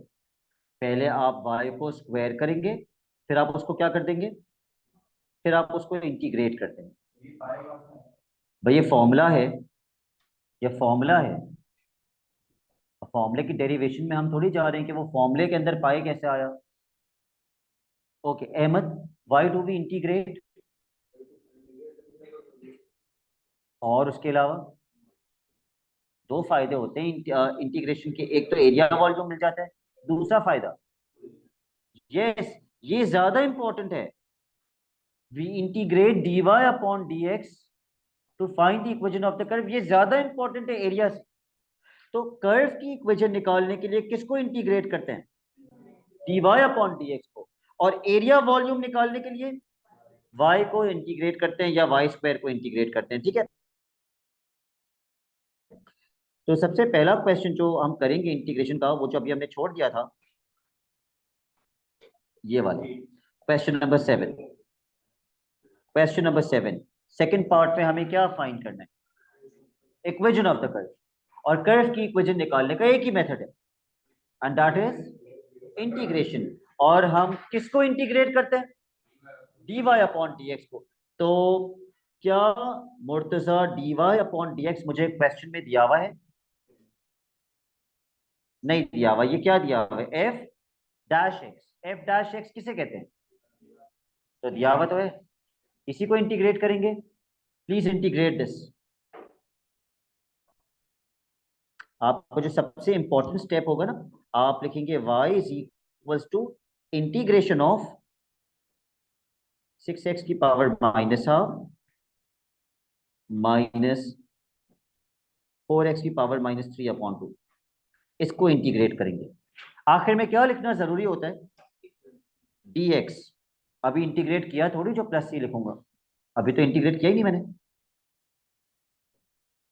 अब जो फॉर्मूला लिखवाया वो जरा अप्लाई कर दो और इसको इंटीग्रेट कर दो। जी, जो मेन कर्व की इक्वेशन होती है उसको इंटीग्रेट करते हैं तो एरिया मिलता है, और जो डिफरेंशिएशन होती है उसको इंटीग्रेट करते हैं तो कर्व की इक्वेशन मिलती है।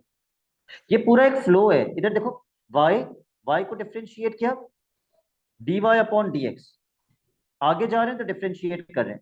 जब dy अपॉन dx को इंटीग्रेट करेंगे तो क्या मिलेगा, y। और जब y को भी इंटीग्रेट कर देंगे तो क्या मिलेगा, area.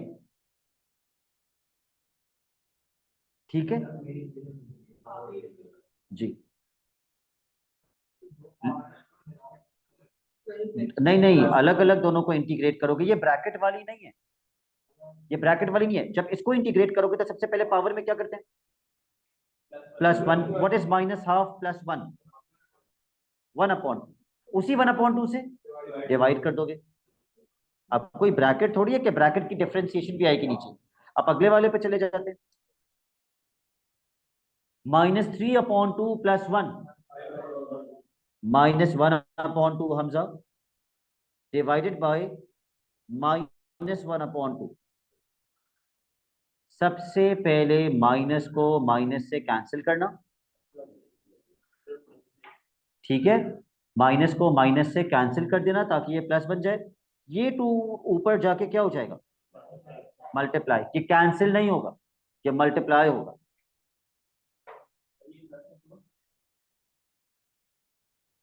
Hamza what is -2 upon -1 plus 1, तो ये बिल्कुल वही चीज है।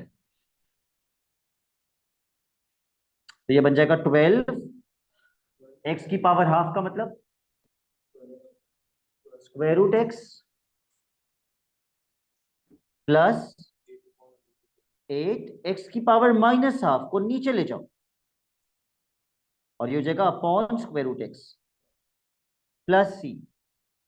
तो अगला काम, अभी मेरी इक्वेशन कंप्लीट थोड़ी हुई, किसकी वैल्यू निकालनी है अभी, सी की वैल्यू। उसके लिए मुझे सवाल में एक कोऑर्डिनेट दिया हुआ था, इफ यू नोटिस्ड 4,7, ये 4 और 7 एक्स और वाई में डालो और सी निकालो। ओके,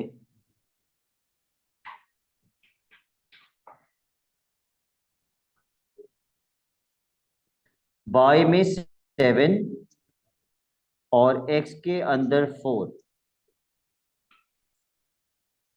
ठीक है, वाई के अंदर 7 और एक्स के अंदर 4। तो ये हो जाएगा 7 is equal to 24 plus 8/2 plus c. हाँ डायरेक्ट कर लो, कितना आ रहा है सी, -21। तो अब आप कर्व की इक्वेशन वापस से लिखेंगे कंप्लीट करके। जब तक आपको सी नहीं मिल जाता आपकी इक्वेशन इनकम्प्लीट है। Your equation is incomplete. हाँ, जब लिमिट्स लगी हुई हो, जब एरिया या वॉल्यूम निकालने के लिए लिमिट्स लगी हुई हो, वो भी करेंगे, लेकिन वो मैं ब्रेक के बाद करवाऊंगा। I will give you break at 3 o'clock। लेकिन उससे पहले मुझे ये वाले आसान वाले क्वेश्चन करवाने दो। 12 square root x plus 8/√x -21। कोई कंफ्यूजन तो नहीं है इसमें? नहीं है, ओके। मुर्तजा, कर्व की इक्वेशन निकालने के लिए हमेशा किसको इंटीग्रेट करेंगे? dy/dx। किसने बताया ये? मुर्तजा नहीं बताया, ओके। एक और क्वेश्चन करते हैं इक्वेशन ऑफ द कर्व का, क्वेश्चन 8। ओके, प्लीज क्वेश्चन 8 पर आओ।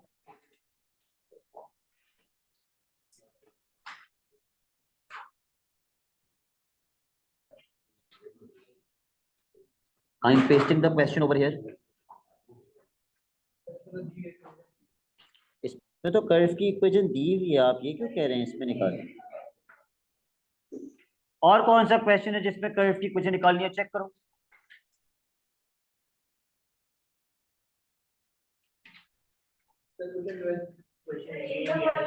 नहीं, एरिया वॉल्यूम नहीं अभी।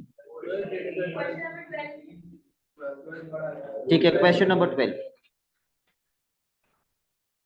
Question number 12।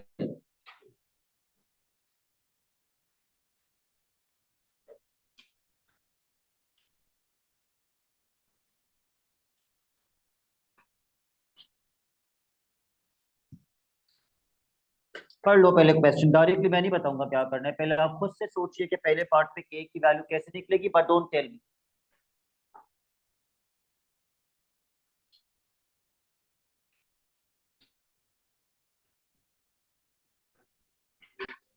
आंसर मत करना मुझे, जी रूहान। नहीं, बताना नहीं, निकालना है। निकाल लीजिए, yes. The key word is stationary point. Umar, stationary point का मतलब, स्टेशनरी पॉइंट का वर्ड देखते ही दिमाग में क्या आना चाहिए? Gradient zero. ओके,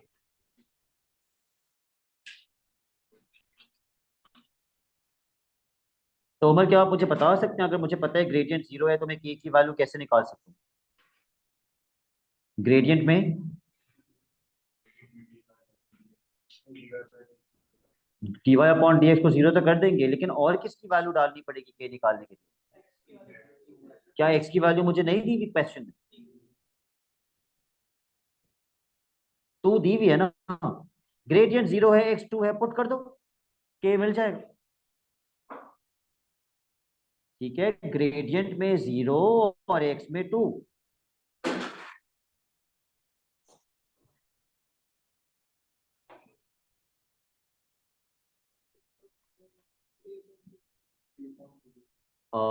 ग्रेडियंट में सॉरी, अगर मैं एक्स में टू पुट करूंगा, मुझे बता सकते हो ये पूरा कितना हो जाएगा एक्स में टू डाल के? 6। Okay, let others also do this. अगर हम एक्स में टू डाल दें, ये 6 बनेगा, बिल्कुल ठीक है। 6 माइनस के और two square.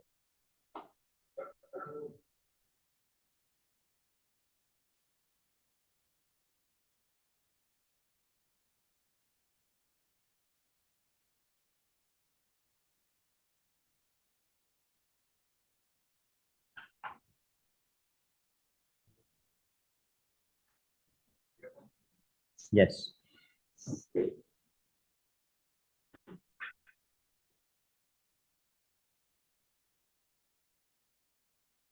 I am getting 3/2। Ahmad यही आ रही है वैल्यू?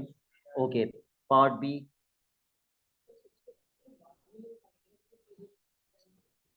क्या कह रहे हो?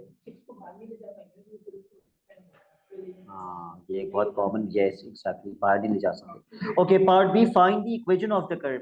कर्व की इक्वेशन निकालने के लिए मुस्तफा क्या करते हैं? dy अपॉन dx को क्या करते हैं? इंटीग्रेट। तो आपका पहला स्टेप होगा y is equals to integration of 6 bracket 3x - 5 whole cube minus k x square. End में क्या लिखना जरूरी होता है? dx। के की वैल्यू डाल दो या बाद में डाल देना, चलो अभी से डाल दो। 3/2 1.5 कर दो ताकि फ्रैक्शन से जान छूट जाए। 3/2 लिखने के बजाय आप 1.5 लिख लें।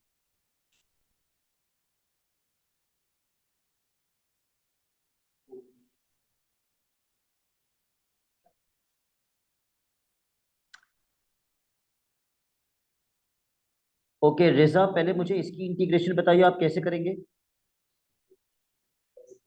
देखो 6 कांस्टेंट है ना, बाकी बच्चों को भी बता रहा हूँ। कोई भी कांस्टेंट अगर मल्टीप्लाई या डिवाइड हो रहा है तो कांस्टेंट वही रहता है, उसकी सेहत पे कोई फर्क नहीं पड़ेगा। फिर मुझे बताइए रिजा, 6 तो वही रहेगा। आगे अगर आप इसको इंटीग्रल, मैंने बोला है अभी। अच्छा, मैं बताता हूँ, मैंने ये बताया था, लेकिन अगर इस क्वेश्चन के लिए अगर आप इस 6 को इंटीग्रल से बाहर निकाल देते हैं, क्या ये पूरा 6 से मल्टीप्लाई हो रहा है? मसला हो जाएगा ना अगर ये नहीं होता।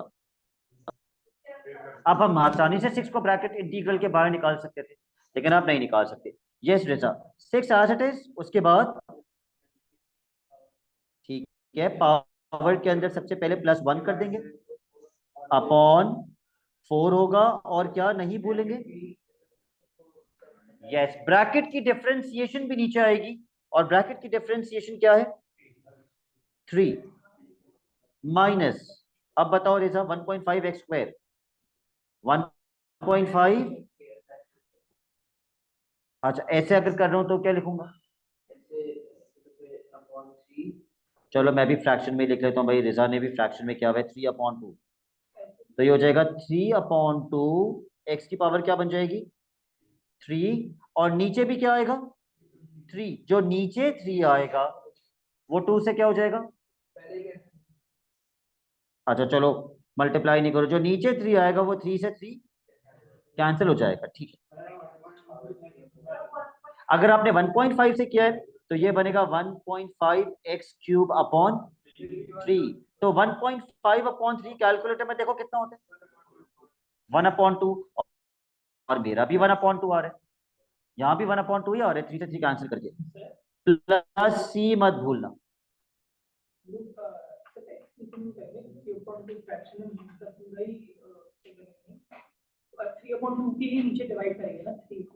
अच्छा, तो फिर अगर ऐसे करना चाहो तो 3/2 कह रहे हैं आप, मैं पूरे को डिवाइड करूंगा किससे? 3 से। तो ये हो जाएगा 3/2 मल्टीप्लाई बाय, तब भी सेम। देखो दो चीजें होती हैं, एक होता है 3/2 डिवाइडेड बाई 3, और एक होता है 3 डिवाइडेड बाई 2/3। आप इन दोनों केसेस में से कौन सा केस कर रहे हैं, 1 या 2? 1। केस नंबर 1 के अंदर ये ऊपर नहीं जाता, केस 2 में ये ऊपर जाता है, क्योंकि केस 1 में आप कर रहे हैं 3/2 डिवाइडेड बाई 3, जो कि मल्टीप्लाई होकर 1/3 हो जाएगा। और 1/3 का मतलब है वो बेसिकली 2 के पास आ गया। जबकि इस केस के अंदर आप कर रहे हैं 3 डिवाइडेड बाई 2/3। ठीक है, तो फर्क है दोनों के अंदर। अभी हमें किसकी वैल्यू निकालनी है? सी की वैल्यू निकालनी है। कोऑर्डिनेट दिया हुआ है क्वेश्चन में। ओके चलो इसको पहले कैंसिल करते हैं। 3 1 जा, 3 2 जा, 2 1 जा, 2 2 जा।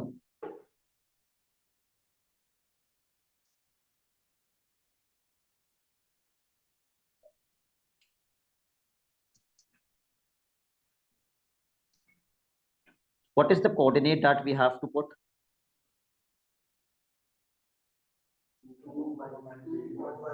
2, -3.5.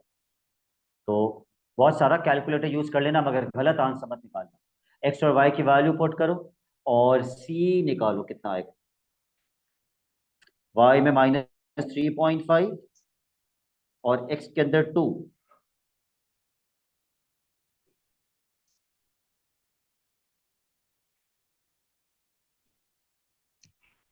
पहले मुझे इस पूरे का आंसर बताना, एक्स में 2 पुट करके क्या आ रहा है।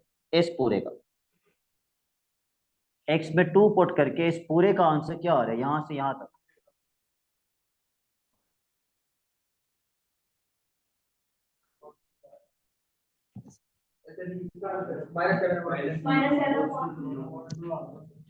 -7/2 आ रहा है। -7/2 का मतलब होता है -3.5। ये वहां जाके +3.5 होगा, ये तो 0 हो जाएगा। -3.5 +3.5, तो सी की वैल्यू आ गई 0। तो मेरे कर्व की इक्वेशन बन गई y इज इक्वल टू, कौन से वाले स्टेप से वापस लिखूंगा मैं, ये वाले से। कैसे हो सकता है, आपने सिर्फ इसका आंसर निकाला।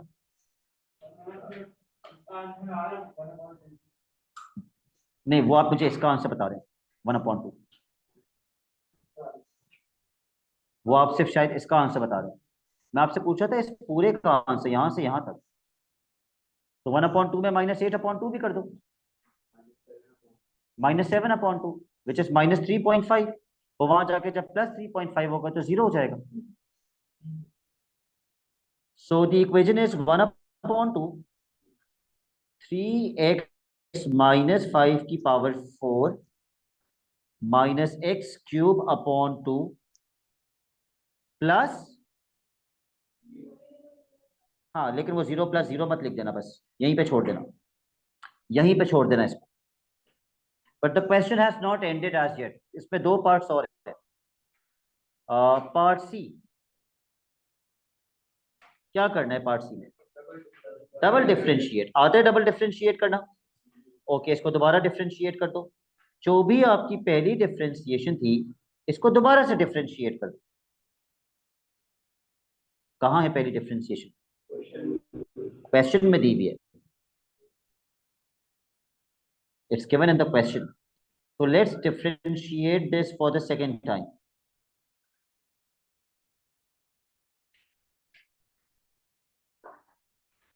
बताइए हमजा, सबसे पहले क्या करेंगे, पावर पीछे जाके 6 से मल्टीप्लाई हो जाएगी, 3 6 18। उसके बाद ब्रैकेट एज इट इज, और फिर बस भूल गए आप भूल गए, ब्रैकेट की डेफिनेशन से मल्टीप्लाई करना भूल गया, डिफरेंशिएशन से, विच इज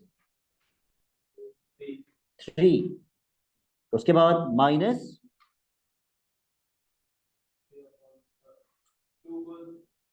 टू पीछे जाके किससे मल्टीप्लाई होगा, 3/2 से 2 मल्टीप्लाई हो जाएगा।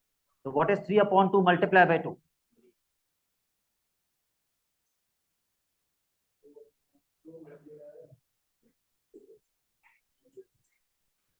3/2 मल्टीप्लाई बाय 2। जी माइनस, जी जी -3/2 ही था, -3, और x की पावर क्या बन जाएगी 1। इसको तमीज से लिख लो,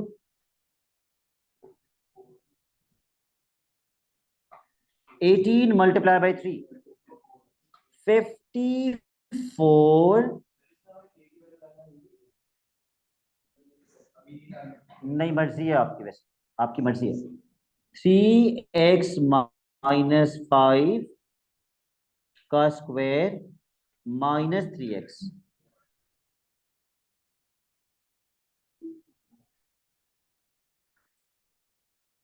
And last part, determine the nature of the stationary point. तो उसके लिए x की वैल्यू भी तो पता होनी चाहिए, दी हुई है। ओके ओके, x के अंदर 2 पुट कर दीजिए, कैलकुलेटर यूज कर लीजिए। 48 आ रहा है। x में 2 पुट करने पे 48 आ रहा है, which is greater than 0, so the nature will be minimum point। ठीक है, एक क्वेश्चन मैं और स्क्रीन पे करूंगा, then I will give you 2 questions to do on your own and then I let you leave for break. तो जो एक क्वेश्चन और मैं करूंगा, मुझे एक और क्वेश्चन बता दो जिसमें हमें कर्व की इक्वेशन निकालनी है। 15 नहीं है, 15 सबसे पहले तो 15 आ रहा है ना, चलो 17 कर लेते हैं हम। 17 थोड़ा ज्यादा मुश्किल लग रहा है, राइट रूहान? 17 कर लेते हैं। Okay, question number 17।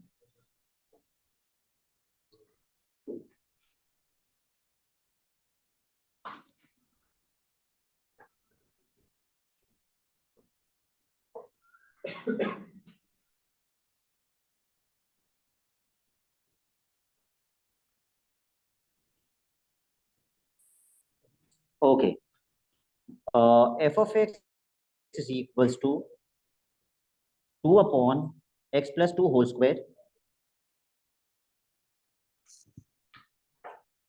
और डोमेन हमें क्या दी हुई है क्वेश्चन के अंदर?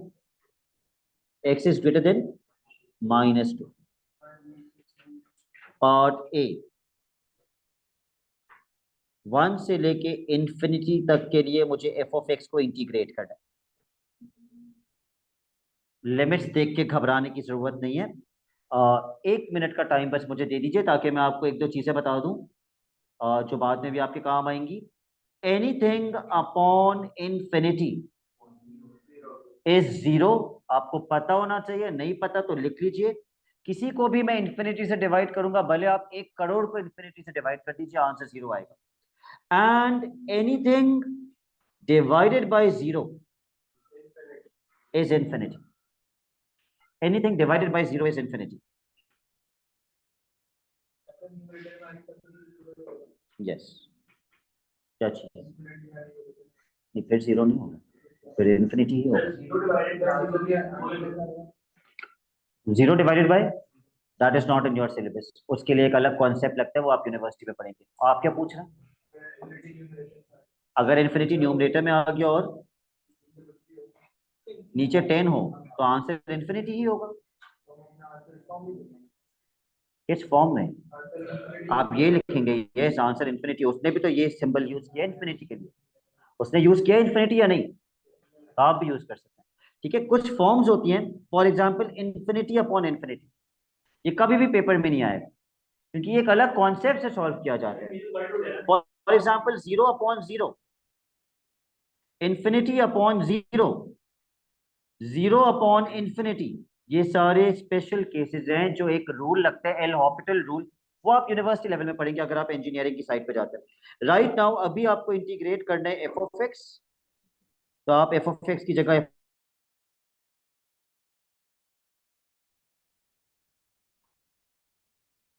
और बासिल मुझे बताइए स्टेप बाय स्टेप इसको इंटीग्रेट कैसे करेंगे। एक्स प्लस 2 को ऊपर लेकर आएंगे, तो जो ब्रैकेट की पावर है 2 वो अब बन जाएगी -2। ठीक है, अग्रीड। उसके बाद इंटीग्रेट कर देंगे। यस, इस केस में आप 2 को इंटीग्रल के बाहर ले जा सकते हैं, ले जा सकते हैं, राइट? आपकी मर्जी है 2 को बाहर ले जाना या नहीं ले जाना, आंसर की सेहत पे कोई फर्क नहीं पड़ता। आसानी के लिए मैं 2 बाहर लेके जा रहा हूँ। वापस लाना पड़ेगा? नहीं, वापस लाना नहीं पड़ेगा। अब हम ब्रैकेट को इंटीग्रेट करते हैं। How do you integrate the bracket? सबसे पहले पावर में +1 करते हैं, तो जो पावर -2 थी वो +1 होकर क्या बन जाएगी? -1। फिर उसी पावर से डिवाइड करते हैं, और डिनोमिनेटर में क्या चीज आती है? ब्रैकेट की डिफरेंशिएशन, विच इज व्हाट? 1। तो मैंने इंटीग्रेट कर दिया, तो मैं इंटीग्रल का साइन नहीं लगा सकता। I can't put the integral sign because I have integrated already. तो लिमिट्स आप यहां लिख देंगे, इसको थोड़ा सा सिंप्लीफाई करके तमीज से लिख लो। ये जो माइनस का साइन है इसका क्या होगा डिनोमिनेटर में, उसको बाहर निकाल दो, वो इस 2 को क्या बना देगा, -2। और जो ब्रैकेट के अंदर लिखा हुआ है सयान, उसका सिंप्लीफाइड वर्जन क्या होगा, 1/x+2। तो मैं कहा 2 को अंदर लेकर आया, मैं तो नहीं लाया 2 को अंदर, 2 तो मेरा बाहर ही रहेगा। आप लेट्स अप्लाई द लिमिट्स। ये जो लिमिट्स होती हैं, लोअर लिमिट और अपर लिमिट, ये बेसिकली किसकी वैल्यूज होती हैं, इनको एक्स में पुट करते हैं। पहले अपर लिमिट पुट करेंगे, फिर minus lower limit. So put the limits, 1/∞+2, ये मैंने अपर लिमिट पुट कर दी, minus, it is always upper limit minus lower limit, और लिमिट्स के क्वेश्चंस में प्लस सी नहीं आता, लिमिट्स के क्वेश्चंस में प्लस सी नहीं आता।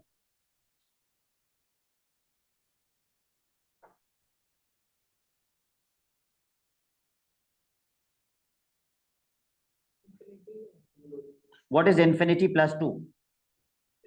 Infinity. And 1/∞? 0। ये बन जाएगा 0 माइनस 1/3। कैलकुलेटर से कर लो, डायरेक्ट कर लो, what should be your answer, 2/3। Okay, so the two questions which you will do before you leave for break are, इसका एक पार्ट और रहता है, okay, find the equation of the curve, वो भी आप वैसे खुद से कर सकते हैं। Part B, find the equation of the curve. dy/dx आपको कितना दिया हुआ है पार्ट बी में, पहले पढ़ लो प्लीज पार्ट बी। dy/dx किसके बराबर दिया हुआ है, f(x), तो मैं f(x) की जगह लिख रहा हूँ 2/,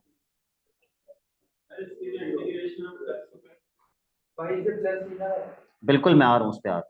अच्छा, अगर मुझे कर्व की इक्वेशन निकालनी है तो मुझे इसको क्या करना पड़ेगा, इंटीग्रेट करना पड़ेगा। y is equals to integration of this, इसकी इंटीग्रेशन मैं ऑलरेडी पिछले पार्ट में कर चुका, लेकिन वो क्या फर्क है पिछले पार्ट में और इस पार्ट में, आप पिछले पार्ट में तो प्लस सी नहीं लगाया था क्योंकि लिमिट्स थी, इस पार्ट में प्लस सी लगाना पड़ेगा। तो डायरेक्ट इंटीग्रेशन का आंसर लिख दो, इंटीग्रेशन का आंसर ये था, राइट, ये इंटीग्रेशन का आंसर था लिमिट्स अप्लाई करने से पहले, वरना आप दोबारा इंटीग्रेट कर लें अगर आपको कंफ्यूजन है। मैं तो डायरेक्ट आंसर लिख रहा हूं यहाँ पे, आई एम राइटिंग -2/, उसने वही दिया ही इसलिए ताकि आप डायरेक्ट कॉपी करें, प्लस सी। तो क्या सी निकालने के लिए फातिमा उसने मुझे कोऑर्डिनेट दिया है कोई इस पार्ट के अंदर, क्या दिया है, -1, पुट कर दो एक्स और वाई के अंदर -1 ताकि आपको सी की वैल्यू मिल जाए।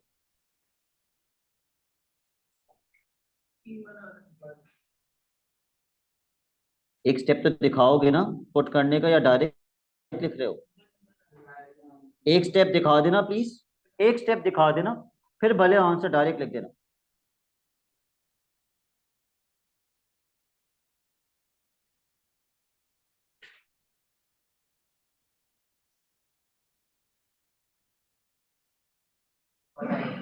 वन आएगा सी, तो आपके कर्व की इक्वेशन बन जाएगी y इज इक्वल टू, ये वाली दोबारा कॉपी कर दोगे c की वैल्यू के साथ, -2/x+2+1।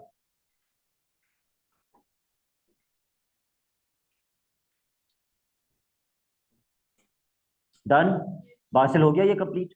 Okay, now mark the two questions, आसान वाले। एक आप मार्क कीजिए क्वेश्चन नंबर 15, 15, क्वेश्चन 15, और एक आप मार्क कीजिए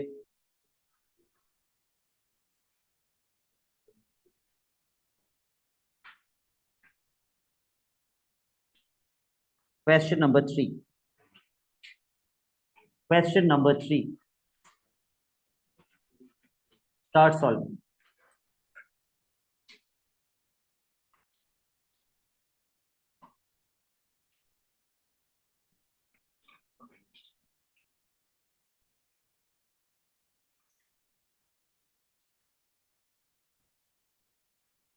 आपकी पहली डिफरेंशिएशन होनी चाहिए 54 माइनस 3 पीछे जाएगा 2x माइनस 7 ब्रैकेट की power 2 do not forget to multiply with the differentiation of the bracket. तो आपकी पहली डिफरेंशिएशन होगी 54 माइनस 6 ब्रैकेट 2x माइनस 7 का स्क्वायर। अब मुझसे दो बच्चे अभी के अभी ये पूछ चुके हैं, दो बच्चे मुझसे अभी ये पूछ चुके हैं क्या हम 54 माइनस 6 कर सकते हैं, क्या हम ये माइनस कर सकते हैं? नहीं, क्योंकि -6 पहले किससे मल्टीप्लाई हो रहा है? ब्रैकेट से मल्टीप्लाई हो रहा है। तो और क्या कह रहा हूं? हाँ, +54 आखिर में भी लिख सकते हैं, तो उससे ज्यादा क्लियर हो जाएगा कि वो मल्टीप्लाई नहीं हो सकता। ओके, और मुर्तजा जब मैं दोबारा डिफरेंशिएट करूंगा तो 54 क्या हो जाएगा? एक कांस्टेंट की डिफरेंशिएशन 0, तो 54 तो खत्म। फिर अब क्या करेंगे, पावर को पीछे लाएंगे, तो ये क्या बन जाएगा? -12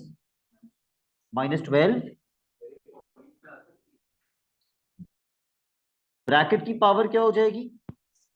1, तो पावर नहीं लिखते, और फिर दोबारा नहीं भूलेंगे ब्रैकेट की डिफरेंशिएशन से 2। क्या चीज पॉइंट में आ सकती है? आ सकते हैं, पर क्या आ रहे हैं? ये डबल डिफरेंशिएशन आ रही है मेरे पास, प्लीज कंफर्म कर दो। Are you getting the same double differentiation? ठीक है।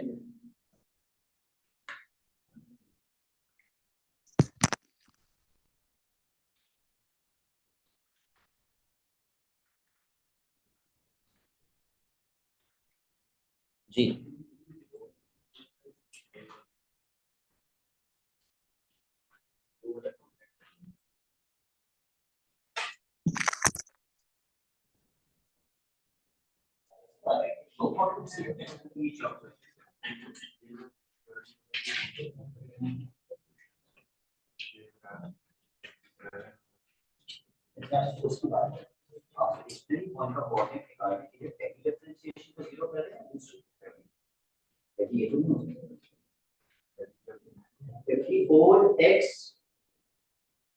यहाँ x का पावर क्वेश्चन में, और 54x की डिफरेंशिएशन 54 होगी।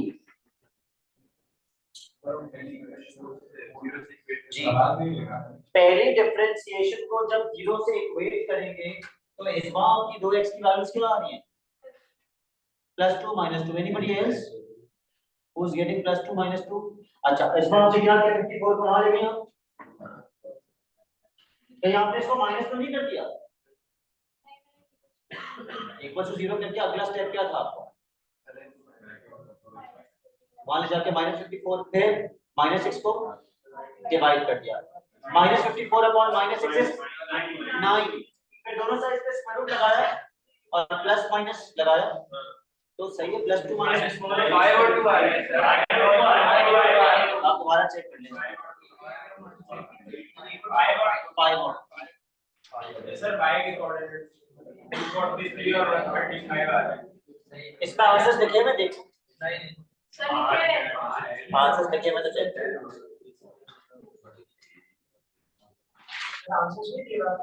चेक कीजिए, शायद लिखे मेरे पास।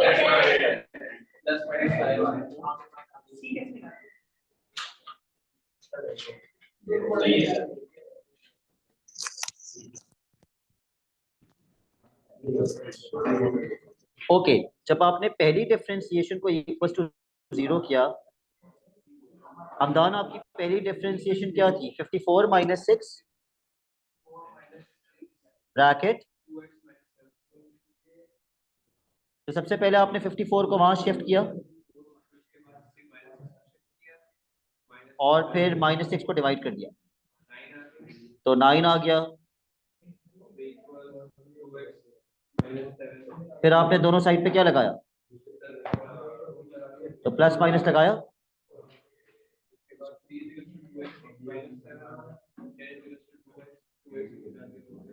दो पार्ट्स में ब्रेक कर दिया। जब आपने 3 से सॉल्व किया तो आंसर क्या आया?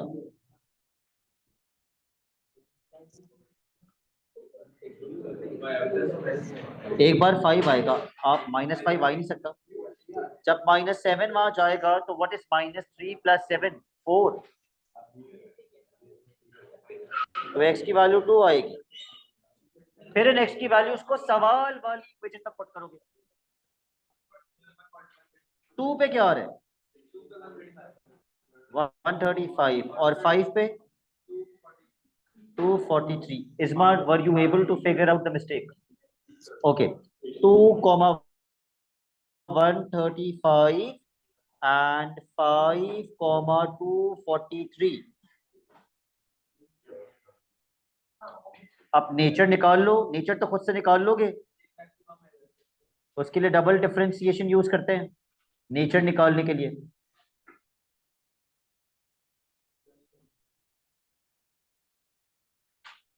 x में 2 पुट करने पे नेचर क्या आ रही है?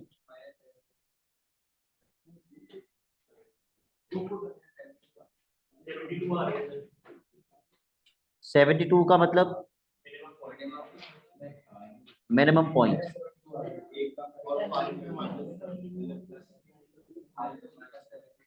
और x में 5 पुट करने पर -72। -72 का मतलब नेचर क्या होगी? Maximum point.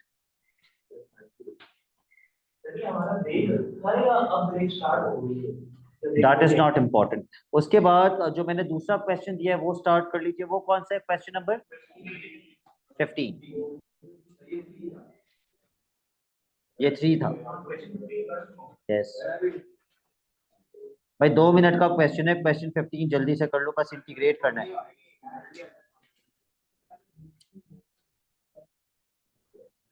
जिन्होंने क्वेश्चन 15 कर लिया है वो मुझे सॉल्यूशन दिखा के चले जाएं, and then we will resume the class at 3:20।